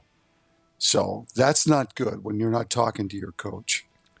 The Cone and head coach Ty Lue had not been on speaking terms for several weeks. Yeah. Yeah. I don't like the Cone. I don't. The Wolves are going to end up signing him, aren't they? I don't usually how it think goes, so. right? I don't think so. I don't. They already have a veteran point guard in Conley. I don't think they need to add Chris Paul. But they could use another point guard with an ability to score with experience. Yeah, he doesn't really have an ability to score anymore. Is it over now for the Cone? Yeah, he really doesn't. Yeah. The Clippers felt that the Cone had become disruptive. They did not like that he had the balls to tell his teammates and his coach, this is wrong, that's wrong. He would tell management, you're doing that wrong. They were too sensitive about it. Well, yeah. Now, I don't follow social media. My wife does, and she was scrolling through social media last night, and she said a lot of NBA fans were lighting up the Clippers for being a bunch of soft-ass sissies and not being able to take a little criticism from a veteran player. Yeah, who's been around and knows what good basketball looks like, right? I'll say one of the Clippers' issues also is you've got, Kawhi Leonard, who plays like every other game. Jesus. You know what I mean? Oh, yes. Yeah, I mean, there's and James Harden is still a good player. But, I mean, they've got some issues for sure. Kawhi Leonard's laugh. I'd forgotten so about good. that. He is just the most boring player in the history of basketball. Kawhi Leonard. Well, bores me to tears. What makes you say that? Like what kind Just there's nothing exciting No about flash? his style. There is zero flash to his game, and it is ridiculous how little he has played over the last few years. Yeah, it's ridiculous. Yeah. James Harden drives me nuts too, but anyway. Right. I had forgotten about Kawhi Leonard's laugh. Kawhi Leonard is the poster boy for load management. Dude. Yeah. And injuries. Yeah. Here's a text from former baggage handling Jesus. He says he loves when local television people get drunk in public. He says he once saw a local weatherman in Florida piss drunk at the airport. That's awesome. Fun. And, hey, that's the weather guy. He's hammered. He's friggin' destroyed. This guy enjoys seeing his local news anchors and meteorologists Let hammered. loose once in a while. Yeah, because they look so professional and buttoned up on TV. Right. Have a few laughs, will you, Randy? Trying. It's okay that you puked on the sidewalk in New Orleans. Makes you human. You cut loose. Josh and I once got terribly drunk with one of your ex-coworkers, Randy Shaver. Oh, yeah. The one TV guy. He was at your golf event. This is 20 years ago. We had a lot of fun with him. He was great. We had a riot talking to him. And next thing you know, I think just in front of me, I had 17 empty Mick Golden Light cans in front of me. Oh, we just got hammered, and it was a riot. Yeah, it was no one you'd predict. It wasn't like Perkins or something No. where you'd go, oh, yeah, I could see that. It was an older guy. We hadn't, I don't think we'd ever met him before. No. Jesus, I think we got to your golf event that morning at 9 a.m., and I think we walked out of the country club at 10:45 p.m. Supported by security on either side. Jesus, we got to get up at 3 o'clock in the morning. Hey, speaking of basketball, 28 years ago today. Can't believe it's been 28 years. Latrell Sprewell tried to murder P.J. Carlissimo. Why, you little... Latrell Sprewell choked and threatened to kill his coach at the time, P.J. Carlissimo, when Latrell was playing for the Golden State Warrior. What a great story that was. Remember the pictures of the red marks on P.J. Carlissimo's neck? On his neck, yes. I mean, he had a kung fu grip on P.J. Oh, my word. Yeah. Yeah, and then how many years later he's playing here for the Timberwolves? Yep. Timberwolves. I forgot. What does it say here? It doesn't mention how long was he. Oh, here it is. He was suspended for 1 year by the National Basketball Association for choking his coach. I don't know. Yeah, once in a while, you got to go after the coach. Is that right? Yeah. I mean, that's what I say. I mean, I know that they've got the title, but that doesn't always mean they're the best person for the job. Sometimes, kids, listen to me. Sometimes you got to go after the coach. Doesn't mean physically. The Pigs are in Calgary tonight. Might as well just hand them the cup. at this point, right? The way the Pigs are playing? Yeah, they're awesome. And they better win tonight because Calgary's terrible. So Crown them, Cubby. Yeah, go for it.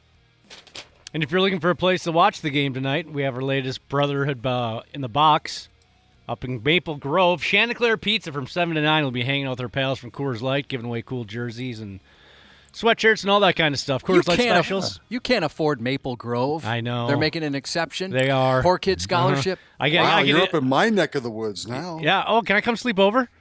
No. Oh, Rude. I show up to Randy's at 10:30. Hey, Shaver, I need a place to crash. Randy, I can't sleep until you tuck me in. And a warm glass of milk, please. What's the joint in Maple Grove? Chanticleer Pizza. Oh, for Pete's sake. Yeah, the Pigs are in Calgary tonight. Go watch the game with Dana, Mr. Hockey. Golden Gopher dudes play a silly Thursday night game tonight, the first of 2 at Ohio State. All right? Okay. Fair enough. Josh told us a few minutes ago tonight's episode of Thursday Night Football spotlights a game between Big game. the Dallas Cowboys on one side and the Detroit Lions on the other. You're calling it a big one? It's a monster game for both those teams who are on the outside looking in to the NFC playoffs, which is surprising for Detroit, maybe not so much for Dallas, but it's a monster game for both teams. On the way up, we're going to bite a kneecap off. That is, what's his nuts again? I can't recall. Dan Campbell. Mr. Campbell. What if the Lions miss the playoffs by one game and they think, how did we let J.J. McCarthy end our season? Yeah. Oh.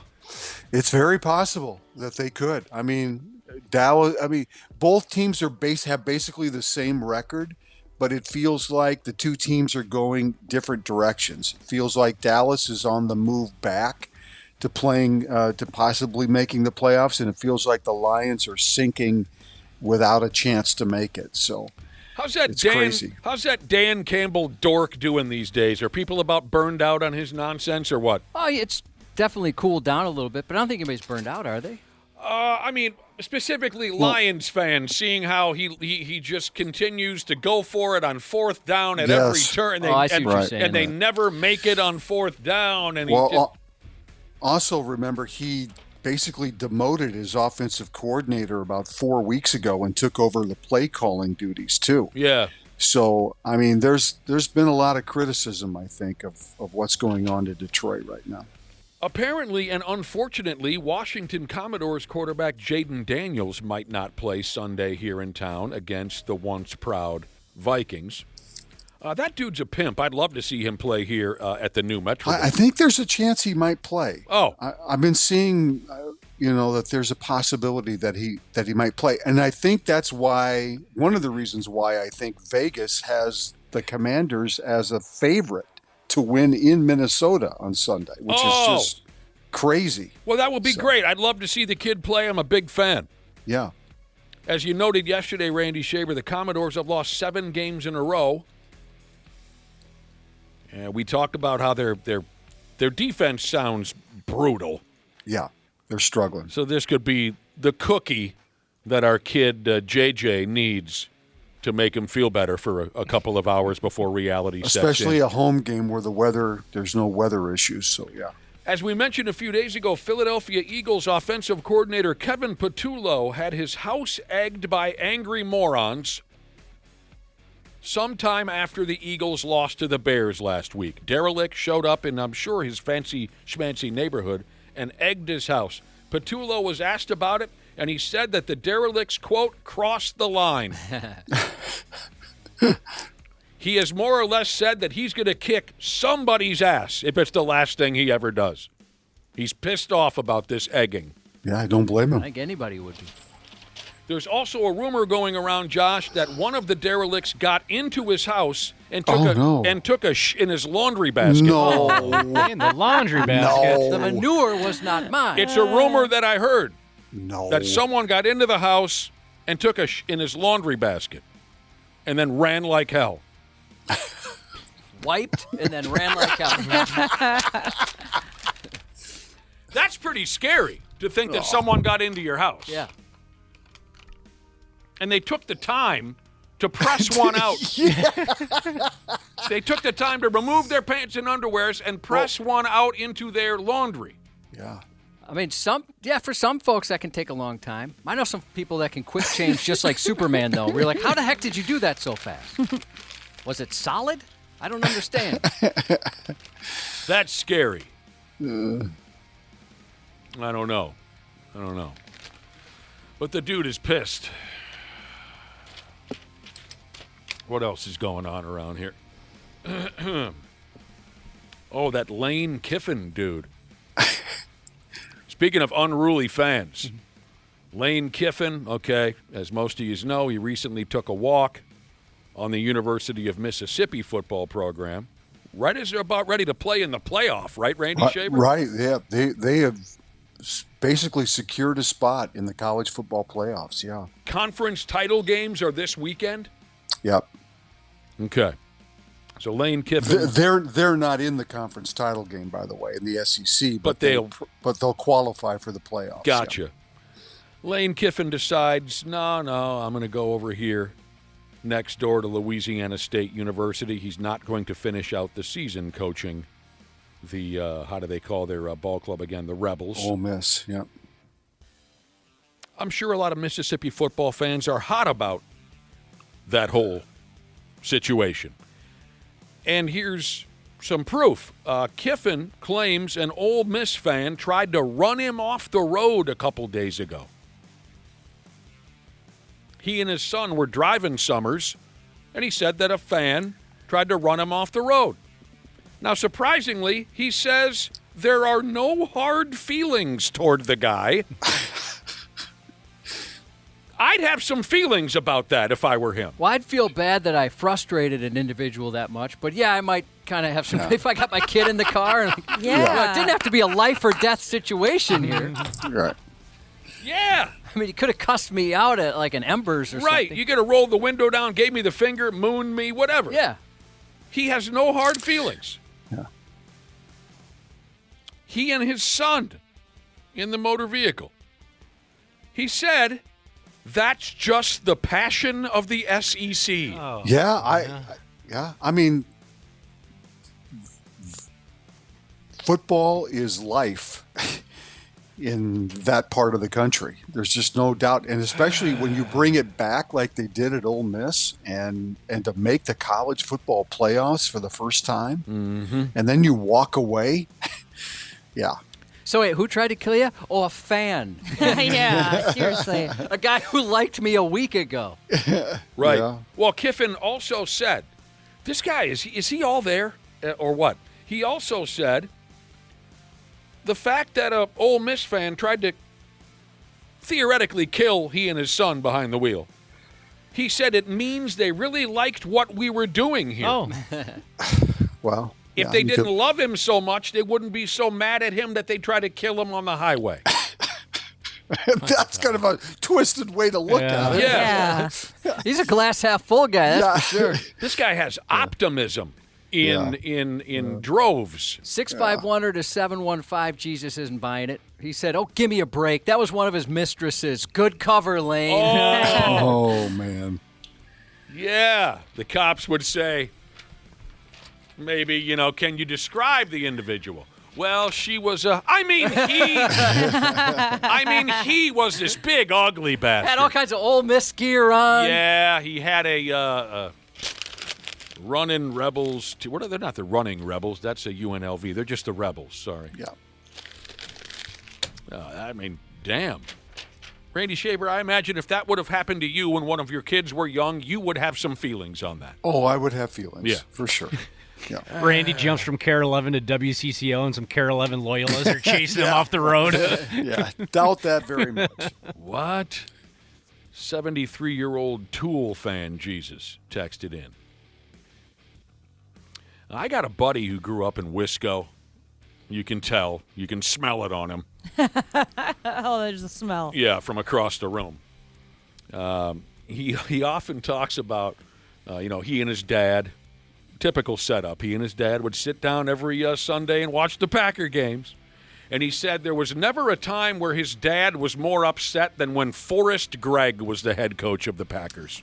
Yeah. Late 70s into the early 80s, Randy, when Forrest Gregg. Yep. Yeah. Yep. Who was a legendary Packer. Former great player, Yeah.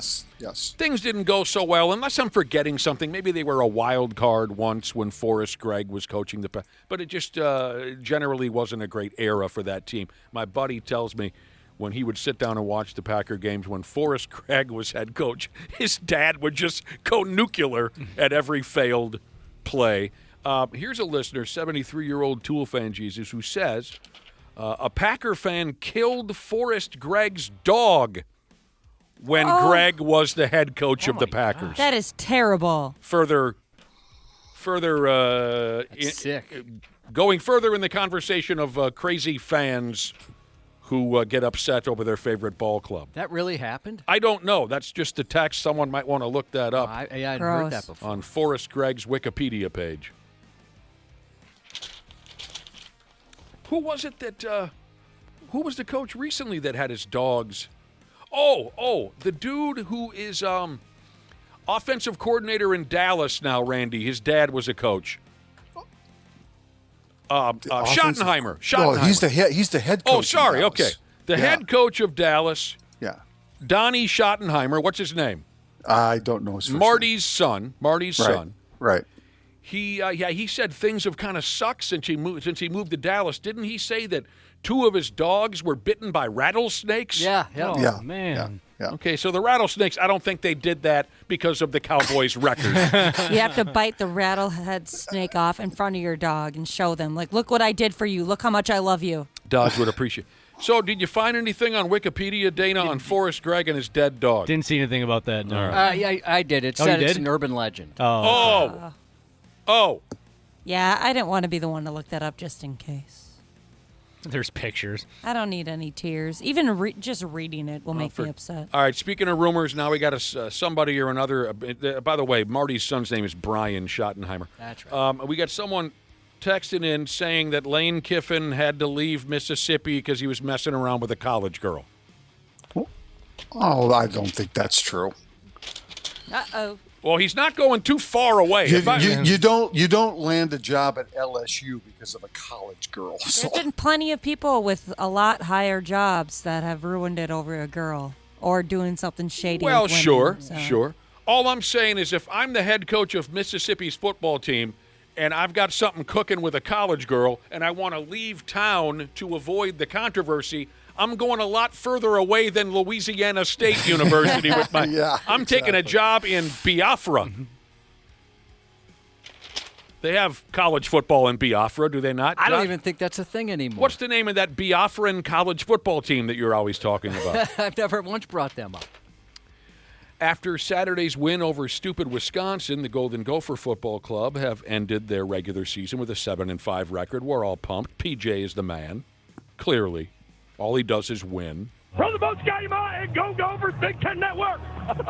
So they'll play in a bowl game for the fifth straight season. So here are the latest projections, Randy Shaver, as far as what game PJ and the boys will be invited to play in. All right. Which one do you like? Okay. We have got something or another called the Rate Bowl, and they will play Kansas State. Okay. Where is it played? The Rate Bowl, I don't know. Okay. I think it used to be the Guaranteed Rate Bowl, but the guarantee has been thrown out the window. Well, the key here is where the game is going to be played. All right. Because when it's being played. Because I want someplace warm. Mm-hmm. I don't want to go someplace cold. Mm-hmm. If this is correct, Arizona. Ooh. Okay. Well, it's awful warm there. Sure. 3 experts predict, and I think this was brought up a couple days ago here on this programski, 3 sumbitches here predict they'll play in New York City. Oh, gosh, I hope they don't do that. In something called the Pinstripe Bowl. Pinstripe Bowl. Is that played at Yankee Stadium? Yes, it is. That's correct. And the 3 possible opponents there would be Pittsburgh, Duke, or Georgia Tech, the Ramblin' Wreck of Georgia Tech. None of those do anything for me except Georgia Tech's quarterbacks coach is the former Cretan star Chris Winkie. Oh, so there's a slight connection. That's cool. Wasn't Ace Ventura working along with a partner called Mr. Winkie? Or he introduced us at the end of the movie. Did he not introduce us to Mr. Winky? He did. Yeah. Oh, that's right. He was in partnership with Dan Marino. Anyway, the Music City Bowl. Oh, that's in Nashville, right? Sounds right to me. Yeah. And this prediction is that they would play the aforementioned Louisiana State Tigers. Ooh, that would be fun. Yes. Yeah. That would be my number one choice. Yeah, let's do that one. Let's play LSU. Yeah, that would be my number one choice. First of all, Nashville's great to go to. Even this time of year, it'd be fun. Yeah. Everyone loves Nashville now.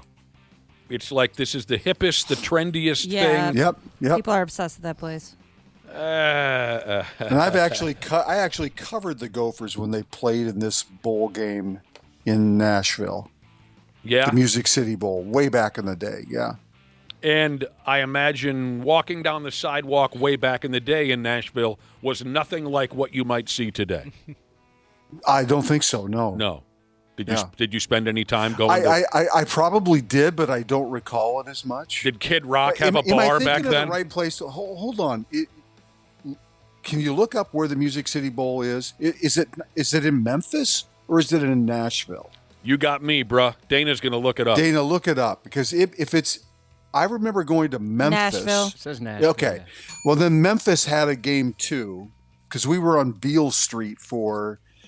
We were there for some Gopher football bowl game too. I don't remember what that one was called. Dude, I remember what you're talking about. Correct me if I'm wrong, but I think that was the Independence Bowl. Ah, there you go.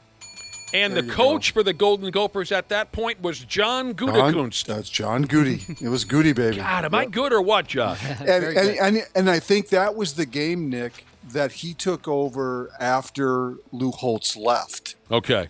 I think that was one of it because I think they played Clemson in that game when Danny Ford was coaching for Clemson. F me running. I remember it like it was yesterday. Goody. John Gutekunst. Here's a text message that says, Lane Kiffin is not banging college chicks. That's Bill Belichick's job. Yes. That's right. Well, all I see is him spending time with his granddaughter. What is this rumor about? No, that's his girlfriend. That's his girlfriend? Believe it or not. That could be a great-granddaughter, really. But, yeah, it's his girlfriend. Oh, I thought maybe he was just spending time with his attractive granddaughter. Seems that way, doesn't it? Well, he must be finding time to do other things because according to ESPN's recruiting articles yesterday and today, North Carolina has the 12th best recruiting class in the country. Wow. So he must be finding time to get out and get good football players. Well, so they just want to come see his relationship with his granddaughter. Give him a little bit of credit. By the way, the Gophers are rated 32 on that same list, which is amazing. There you go. Or 30, rather. Randy, number 30. Randy, listeners are saying maybe Memphis was the Liberty Bowl. There you go. That's it. Let's go with it. Here's a listener who says he just went to how do you call that city? Nashville? Nashville. I wanted to call it Mashville. He just went there. He ordered 2 shots of Patron, a Crown Royal, and Coke, and a long neck Budweiser, and it cost him $78. Yeah, that's not surprising. Mm-hmm. It's Vegas prices now. Yeah. Randy Shaver, you ready to have your D knocked into the dirt? Here's an article that popped up a couple days ago. Is there any world where Miguel Sano is an option at first base for the 20 and 26 Minnesota Twins? No, there's not. Clemens is going to play first base, so I don't think that's the issue. But it sounds like fun, doesn't it? It does. No. It doesn't sound like fun. When they trade Buxton or they trade Joe Ryan or whatever they end up doing, maybe they get some ready MLB-ready players in return that could play those positions. Well, somebody wrote up an article about how Miguel Sano, who I had totally forgotten about, is killing it in the Dominican Winter League. I don't think that's going to mean a lot. He didn't even play for anybody last year, right? I don't think so. I don't think he was on a roster last year. He's killing it in the Dominican Winter League. And, of course, as we all know, the Twins have a need for cheap ball players because they're trying to save money at every turn. That is true. Yes, they are. Does a reunion make sense? Randy Shaver says no. I just don't think so, no. Miguel Sano was one of the best/worst radio interviews I've ever had. It was right before his rookie year, right before opening day. They brought him in for the show.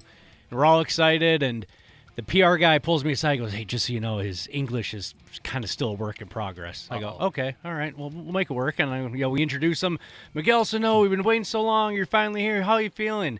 And he grabs the mic with two hands and puts his mouth like this. He goes, yo, yo, yo, it's Miguel Sano on the Rada Show. And we all start laughing. We're like, oh, okay, this is going to be kind of fun. And we're like, so, Miguel, how you feeling? Opening day tomorrow? You know, you got any nerves? What are you thinking? He goes, yo, yo, yo, Miguel Sano on the Rada Show. Okay, less funny the second time. You just got to keep doing it like Family Guy, and by the 10th or 13th, you'll see it's genius. Yeah, and then we asked him a question, what's it like, having lockers next to him, like Mauer or more? No, and then he just kind of looks over at the PR guy, and he's like, yeah, go ahead, answer. And he goes, Mauer. I'm like, okay, all right, this is going great. This is going great. Keep going. Well, we had to cut it so short, but we were so excited because it was such a big deal that Miguel Sano was finally tested. Remember Bucks and Sano, we just kept waiting and waiting for him. They talked about him for years. Yes, they did. So it was I love him. Yo, this is Miguel Sano on the what? The Rodit Show. Rodit Show? What does that mean? Radio. I think he was trying to say radio, but he kept saying Rodit Show. Oh, gotcha. Yeah. That's awesome. We wrapped that one up pretty quick. Well, what's Byung Ho Park up to? Can we call Byung Ho Park? You could call him. See what he's up to? I got an authentic Byung Ho Park jersey at the Twins Pro Shop for $7.50. You still have it? Yeah. I'll buy that off of you. I'll try to dig it out, yeah. Because I had a Bunger Jersey. Jersey? Sure. We called them the Bunger back in the day on this show, Byung Ho Park. I got a Bunger jersey, and I don't know what happened to it. I think it fell off of me up in Brainerd at the racetrack, and I never found it. No, you wouldn't. So let's negotiate. Cool. Because I'd love to have a... I'll tell you what. Where was he from again? Byung Ho Park. I think Japan, wasn't he? Korea. Or Japan? Korea? I can't remember. I thought it was Korea, but maybe it was. But I'll say this. I was at a home game when the Bunger came to town. People were excited. He was this monster home run hitter in his home country. Didn't pan out here. But I went to one home game where he hit a friggin' bomb damn near to Minnie and Paul. You know what I'm talking about? Yeah. Damn near left the park. And I was sitting near some big fans of his who had traveled all. Where were they? Where's he from again? South Korea. South Korea. I was sitting near some South Korean folks who had traveled all the way to Minnesota to see the game. They had signs indicating as such. They came uncorked when that home run was hit, and I could not help but have just a blast being near those people. This was also the time when international players, there weren't a lot of them. So, the Twins were kind of one of the first teams to sign players like that. Now we see it all the time, right? Yeah. You see it all the time from these KBO leagues and everything, these players coming over. Or I've seen 3, I think, American players who went over to play in Japan or even Korea, I'm not sure, and resurrected their careers and have re-signed with major league teams for a ton of money. Guys that have gone over and give you an example. There's a guy by the name of Ponce, Cody Ponce, just signed with the Blue Jays, 3 years, $30 million. He went over to Japan and went 17-1 with an ERA of 1.89. He developed a couple of pitches that he didn't have when he was over here playing in the major leagues, went over there, developed his pitches, and then re-signed to come back and play Major League Baseball. So you're seeing not only international players, but American players go over there and try to figure some things out and then come back and re-sign. So this is great. Miguel Sano, when he was here with the Twins, one of his biggest problems was his weight. Mm-hmm. He could not. That and striking out. Yeah. A listener, 651-715, Jesus said he thinks it was Sano. He thinks this quote from Ron Gardenhire was about Sano. One time or another, Gardy said of a player, I asked him to come to training camp in shape, not a shape. Because he did put on a little pouch. Yeah. A little paunch, Miguel Sano did. Yeah. All right, there you go, Randy Shaver. We're going to shut her down. We'll let you get some rest, by God. Right. And we'll talk to you tomorrow for the final. Sounds good. Thanks, dude. We'll be back here in a few minutes on the 93X Half-Assed Morning Show. Half-Assed Morning Show.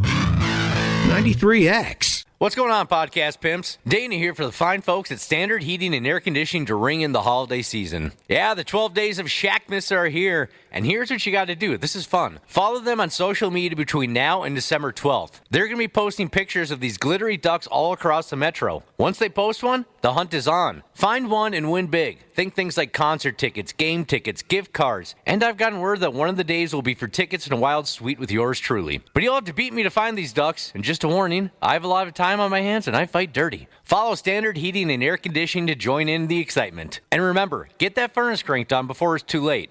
Book appointments now at standardheating.com. That's standardheating.com. Hi, I'm Drew Barrymore, and I want to tell you how you can help to support the life-saving work of St. Jude Children's Research Hospital. When you give, you're helping ensure families never receive a bill from St. Jude for treatment, travel, housing, or food, so they can focus on helping their child live. This holiday, help St. Jude give children the greatest gift, a chance at a lifetime. This holiday, help St. Jude find more cures for more children. Donate now at musicgives.org. Hey there, I'm Paula Pant, host of the Afford Anything podcast. I help people make the smartest money decisions possible because let's face it, money's too important to wing it. From investing strategies to economic trends to savvy travel, lifestyle design, and beyond, we're in this journey to financial independence together. Remember, you can afford anything, just not everything. So, afford anything. Follow and listen on your favorite platform.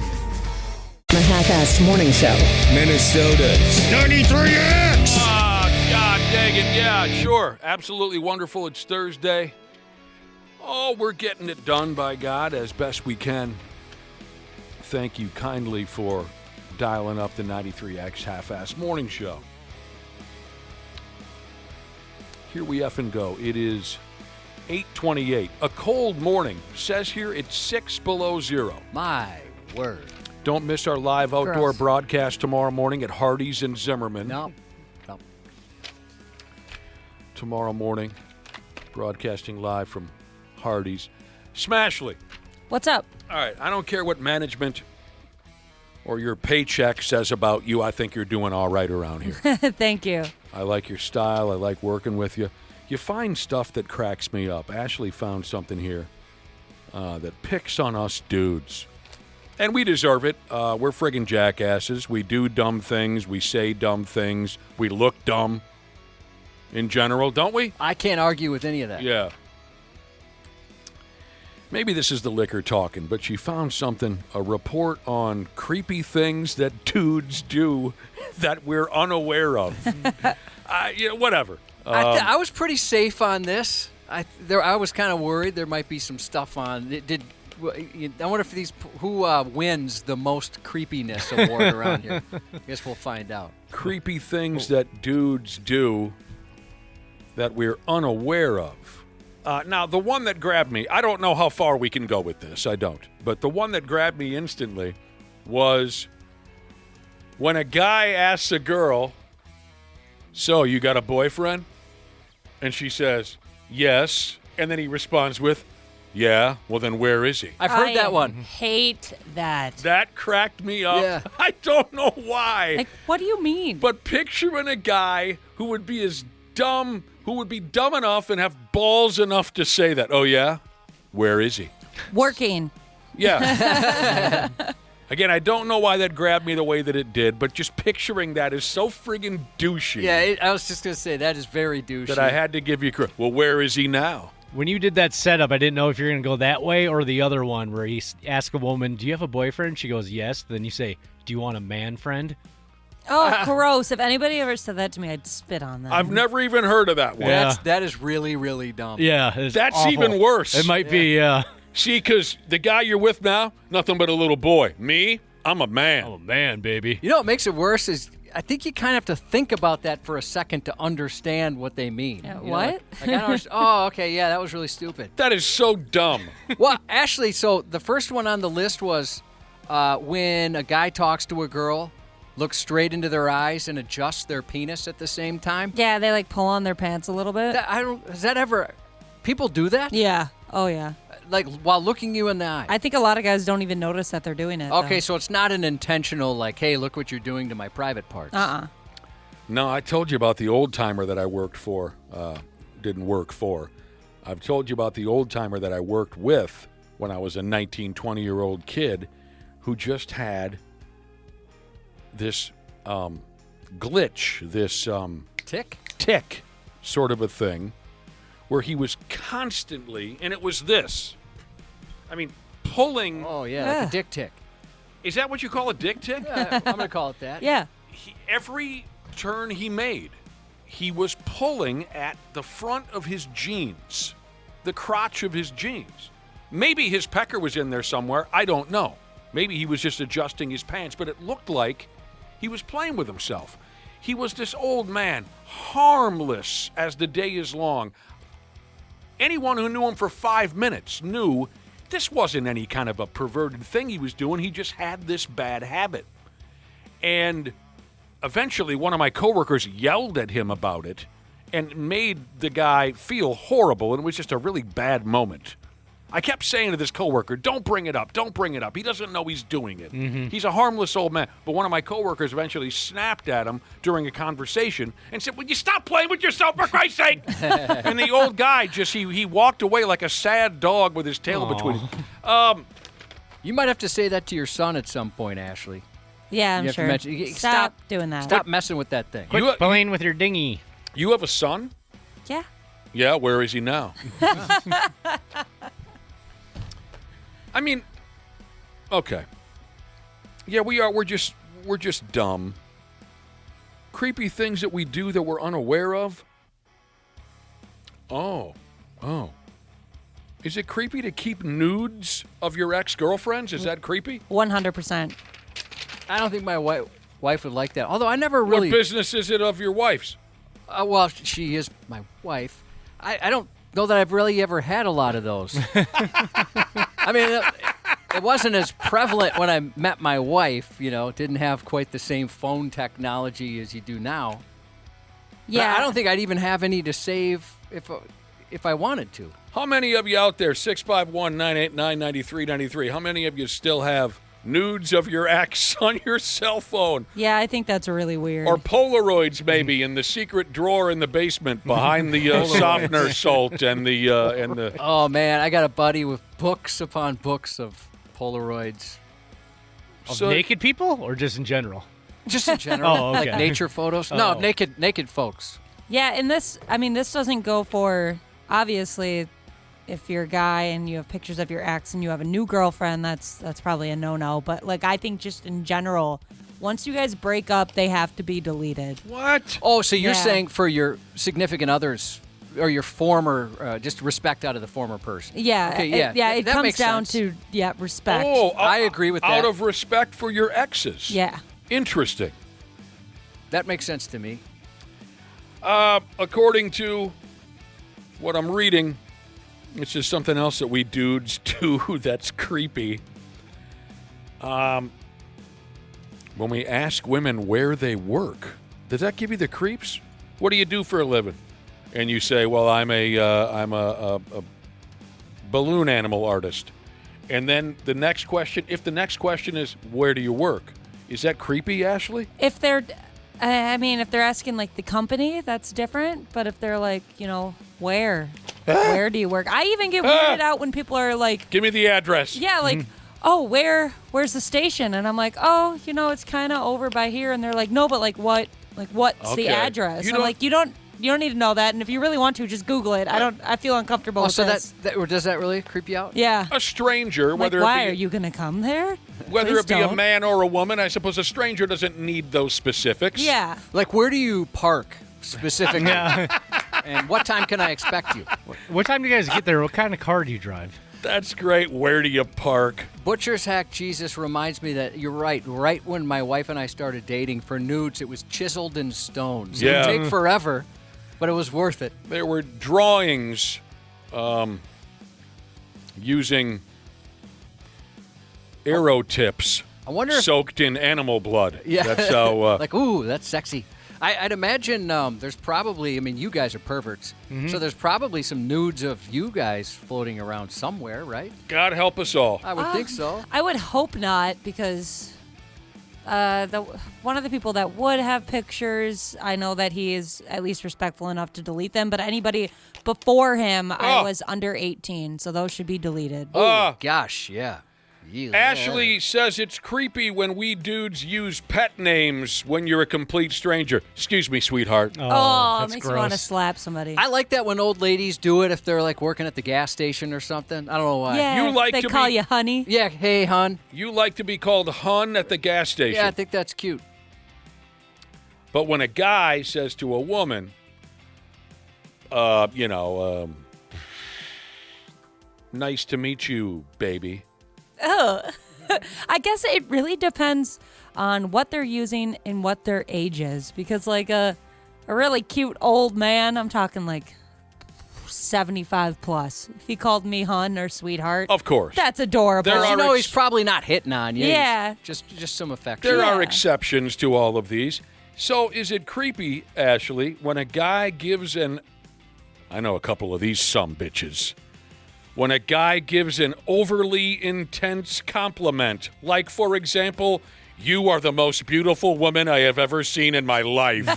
If somebody's ever said something like that to me, I usually respond like, "No, I'm not.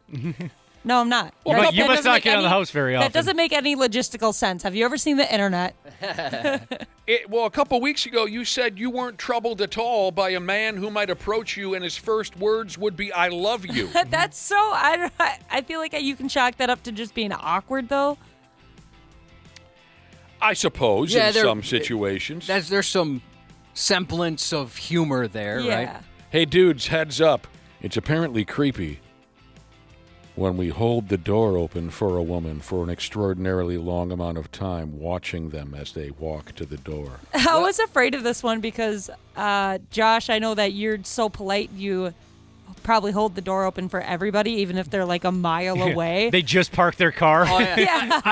I'm getting better at that because you could tell they're like, oh, son of a gun, I got to jog. So, yeah, I try and time it out a little better.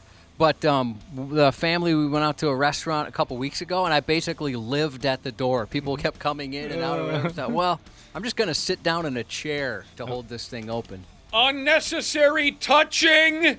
Yeah, I don't like that at all. I had to talk to a particular person about touching other people's girlfriends. Yep. Eventually, one of the girlfriends was like, can you please mention to this guy, it's making us uncomfortable. Do not put your hand on the small of my back. Yes. If you are not my significant other.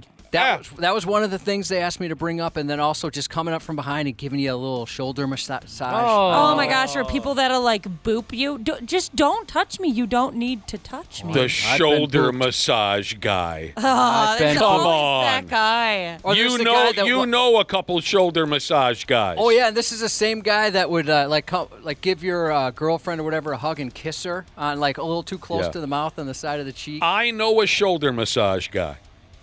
He thinks the exact opposite. He's getting the exact opposite result than what he's thinking. Sorry if you know who you are, shoulder massage guy, but whenever you do that, the women usually approach me and say, oh my God, I thought he would never take his hands off of me. Yep. Yeah. Sorry, shoulder massage guy, but it's not working. Not to mention, everybody knows what you're doing. It's having the exact opposite result, dude. Unnecessary touching. Yeah, okay. I mean, this isn't news. We know. Like I said, We're dumb. We say dumb things. We do dumb things. We look dumb.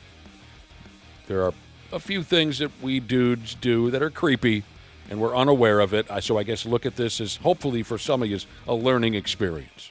Stop with the friggin' shoulder massage. Stop with the pet names. Don't be asking too much information from a woman if she's just more or less a complete stranger. Where do you live? Fun size. She's. Where do you live? This city. But where in that city? None of your business. What's like the security at your home? Deadbolts, cameras. Fun size. She just brings up the when a guy tells a girl to smile. What would that do to you, Ashley? I absolutely hate that. Screw you. Yeah, who do you think you are talking to people like that? Yeah, you'd be a lot prettier if you smiled. Hey, I didn't even like when I was a server and there was a regular that always did this. He'd be like, "Oh, you seem why are you so smiley today? You just seem like you're smiling more than average." Because all I could think of is, am I usually grumpy? Like what? And then it would continue with, "You look so good when you're smiling." Like, just stop. You don't need to comment about my level of smiliness. And maybe you don't really care about that person's opinion on your aesthetics. Exactly. Yeah. Streaks for weeks. Window washing Jesus says he's 34 years old. He calls most women darling. Ashley, should he knock it off? Oh, that's a good one though, darling. I don't know. That's for some reason, that's different than babe or sweetheart. Because isn't that like a Southern thing that some people do? He says he's not from the South. He's not from the South, but he goes with the darling route. You got to say it with a Southern accent. I also think you have to have a certain amount of charm and charisma to pull that off, too. And you know what? That's the same for a lot of these, right? Yeah, Because from some people can make it not creepy. Right. And then others, it's awful creepy. How about the "where's my hug" guy? Everybody knew that guy in school. Swamp Stomping Jesus said he had a creepy friend who lived for bowling night because he desperately hugged the girls after every remotely good shot. Oh. Get over here. Poor guy. You knocked 2 pins over. This guy's whacking off in the car before he even gets home. It's wrong. We need to be told these things once in a while. Wouldn't you agree, Josh? Oh, yeah. I agree with you. We're big, dumb animals, but sometimes we don't realize how big and how dumb. So it is helpful, Ashley, if you mention this kind of stuff. Yeah. All right. Yeah, thanks for putting that together, hon. Oh, God. I like to see you smile. You look so pretty when you smile there. I didn't like that. I felt weird saying it. All right, I got a question for you, Cubby. Yeah. It's kind of a little thing. It's like a almost like a mind bender type of a question. Makes you think. What's something that's normal to have one of, but strange to have two of? Something that's normal. Testicles? Testicles be weird to have that in a pair. Something, maybe you didn't hear the question. What's something that's normal to have one of, but strange to have two of? Yeah, I stand by testicles. Steering wheels. Why would you need 2 steering wheels in your car? Driver's ed cars, don't they have 2 steering wheels? Not mine. They had 2 brakes. Yeah. It's 2 brakes that they have. Pedals. Yeah. You're sticking to your guns with testicles. Well, yeah, I'm just based on anatomy. Your next answer is steering wheels. That'd be right. kind of weird. I guess the only time I see 2 steering wheels is the little merry-go-round thing for kids at the fair. Oh, right? yeah. So that neither kid fights over it? Right. So you got to have 2 steering wheels up front so both the drooling kids can pretend to steer the car in a circle while the meth-addicted ride operator... Now, I'm sensitive of this because I only have one best friend, and I'm looking right at him, and my God, is he handsome. Any more than 2 bros, that's braggadocious right there. You don't need any. You're showing off if you got more than one. More than one bro? Yeah. I've been guilty of this, and I actually got called out on it when I was younger, where I'd say, oh, yeah, dude, that's one of my best friends. And somebody would say, how do you have more than one best friend? And it really knocked me on my ass. I never thought about that. Is it not cool? It's not acceptable to have more than one best friend? I thought it was like, you get it, like these are my closest friends. Closest friends. You should say, this is one of my closest friends. He's also the same guy that once said to me, cut to the chase, and then when I realized what that meant, it hurt my feelings. Oh, you got a little long-winded? I guess. He's like, all right, cut to the chase. I'm like, I don't understand what that means. And then when it was explained to me, I felt shame. 93X, the home of the half-assed morning show. Yeah.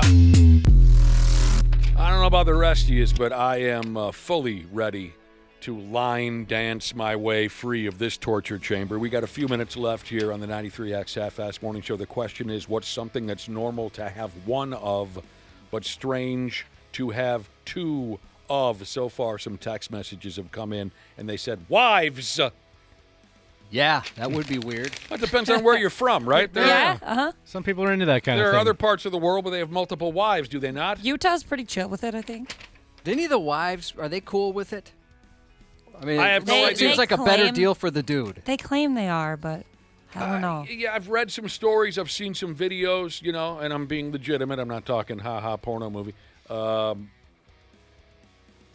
think the last time I read about a dude with multiple wives, I think you'd recognize him, Josh. He's some kind of half-assed rap star or something in Brazil or some oddball place. And he's got multiple wives, and the wives were involved in the interview, and they said they just loved their life. But I think because the guy's sitting on a mountain of money.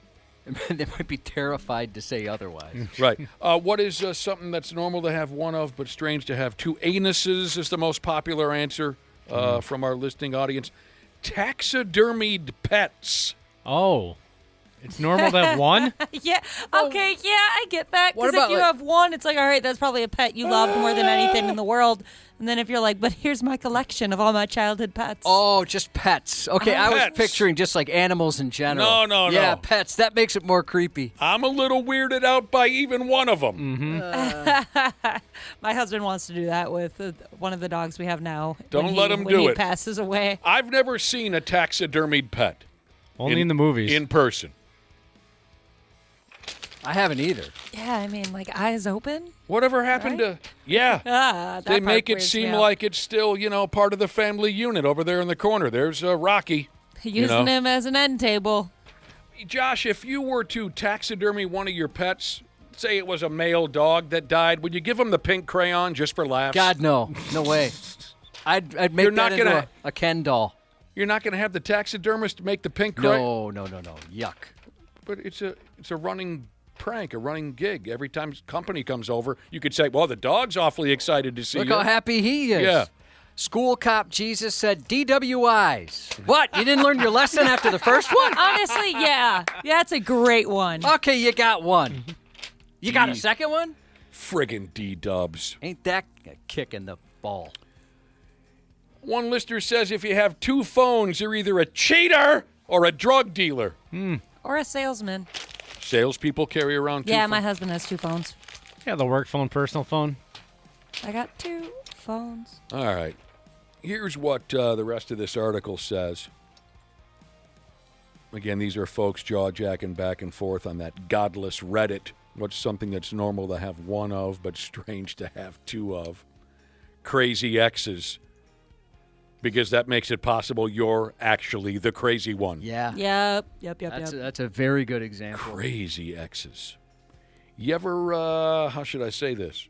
Lost interest in a certain possible significant other because you knew their ex was out of their friggin' mind? Yeah, it made a difference, certainly.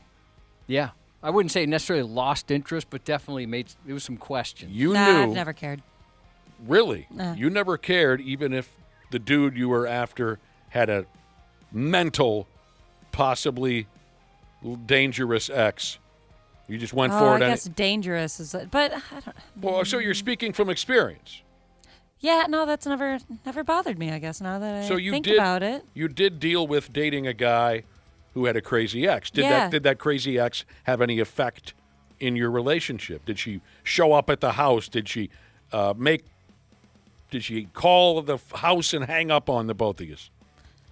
No, she stayed away stayed away from me for the most part. Maybe it's because I also give off crazy vibes. Oh, yeah. You're very intimidating. So maybe that has something to do with it. Like I can bother him. I know he won't do anything, but. So Josh, there was a time when you were interested in a gal. Your interest waned a little bit when you knew she had a questionable ex. Yeah, and that's funny.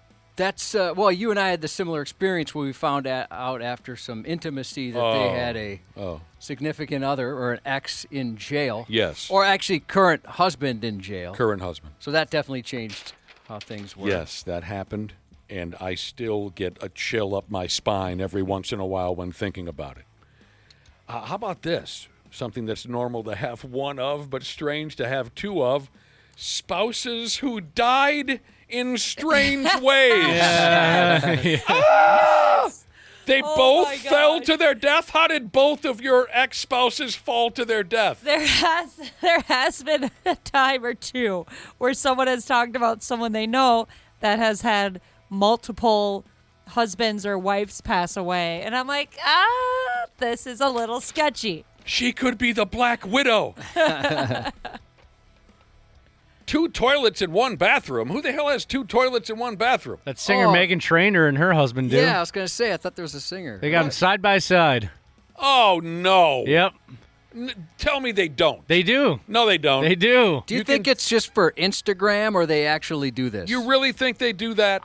All I'm pointing out is that they've written Meat magazine articles about it, and they just said, yeah, it's normal. Sometimes we're in a hurry. It's Don't not say normal. it's normal. They can't say it's normal. Make them take that back, because it's not normal to have a bowel movement sitting hip to hip with your significant other. So I'm not defending them. I'm just telling them. I know. I'm just passing on my passionate reaction. So they're saying we both have to get ready at the same time. Yeah. Aren't they loaded? If they can afford 2 toilets in the same bathroom, they could probably afford 2 bathrooms. Because the husband's been in a bunch of movies. He was in the Spy Games movies, so he probably made a bunch of money. They can have more than 1 bathroom. I do want to get a urinal in one of my bathrums, though. Does that count? Does that Everybody- rules. Okay. Everybody wants a urinal. My wife wouldn't allow it. Yeah, they make cool ones that you can get for a kid. So. My dad's buddy, when they got cool ones for a kid. Yeah, like ones that they don't cost $1 million. You can get like a cool, colorful one or whatever. Like actual one you mount on the wall? Yeah. Oh, not like the little porta or a little potty, the kid potty. Yeah, so you can mount it on the wall. I mean, it's not connected, so you still have to do the gross stuff. But yeah, put it on the wall. Cubby I thought says- he deserves some home training. I don't want him to be that weird kid with his pants at his ankles and the shirt up to his chin. The butters? Yeah. Cubby says my wife won't allow it. You know how you get that urinal on the wall today, Josh? How's that? Tell them how your ex-wives died. Urinal accident. Oh, no, that makes it worse. They both fell to their death, didn't they? They did. That's still the story he's sticking with. They fell to their death. Also in the report on something that's normal to have 1 of but not 2, life insurance policies on other people. Yeah. People are texting in and saying childhood teeth. Oh, holding on to Like them? it's okay for mom to have 1 tooth, like the first tooth they lost, but if you still have all your kids' baby teeth, somebody might need Wait a minute. to make a call. There are people who keep the dead baby teeth of, like, all of them? Oh, yeah. The full rack? Yeah, you didn't know this? No. Yeah. I know, like, a decent amount of women, older It's women. That in a have baggie. Uh-huh. And every or once- like a little, like a keepsake box, yeah. All of them. Mm-hmm. Are they pissed at the tooth fairy? Why are they holding on to these? That's psychotic. Why do you need to look at all of the teeth that have fallen out of your child's face? That is kind of weird when you think of. I'll probably keep 1, like the first one. That's the weirdest thing I've heard all day, easily. Well, do you want to know something weirder? Go ahead. Some people. The folks who smoke the umbilical cord and all that. Well, it actually has to do with the umbilical ahead. cord. So there's always like a little bit left. Once you give birth, there's some umbilical cord left that you have to wait to fall off of their belly button. Right, I've seen that damn thing, yeah. And a lot of women keep that. Yeah. Yeah, and it like No, I've heard that. rots. And yeah, I'm not a fan. It's disgusting. Yeah. But the full set of teeth, even the cheap seats, keeping all of them, that is psychotic. And I would be very nervous to be involved with someone who would do that. But that's just me, Cubby. I'm just one man. We didn't save any of that kind You're of thing. making a face as if your wife has kept every single tooth that's fallen out of it. You're making a face. No, she's the type. Definitely the type. But unless she has and just hasn't told me, she's got a secret stash of kid teeth somewhere. I mean, what I would love that. What's next? You keep the original diaper that it filled with diarrhea, when you brought it home? I mean, what do you...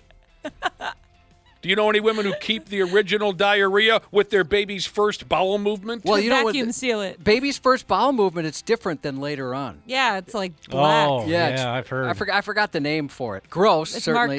something with an M. Did you just say it's black? Yeah, it's different. Yeah. God, help us. We got to get out of here. I can bring it in. I'm going to throw up. You kept it. Yeah, I'll bring it in for I'm you. going to barf before we leave the building. Happy 45th birthday to Bohica Jesus. Safe travels to Ironman Jesus. Moving to Atlanta today, but he's nice enough. He said he's going to keep listening on the app, and we appreciate that. I would do it again, Jesus. Texting a birthday wish to Jeremy, a.k.a. Saggy Balls Electrician Jesus. Happy 50th belated birthday. And congratulations to Chris Rolfe, Jesus, on finally getting the super life-changing job offer he's been waiting for. 93X Half-Assed Morning Show. Nice. 93X. Nice. What's going on, podcast pimps? Dana here for the fine folks at Standard Heating and Air Conditioning to ring in the holiday season. Yeah, the 12 days of Shackmas are here, and here's what you got to do. This is fun. Follow them on social media between now and December 12th. They're going to be posting pictures of these glittery ducks all across the metro. Once they post one, the hunt is on. Find one and win big. Think things like concert tickets, game tickets, gift cards, and I've gotten word that one of the days will be for tickets in a wild suite with yours truly. But you'll have to beat me to find these ducks, and just a warning, I have a lot of time on my hands and I fight dirty. Follow Standard Heating and Air Conditioning to join in the excitement. And remember, get that furnace cranked on before it's too late. Book appointments now at standardheating.com. That's standardheating.com.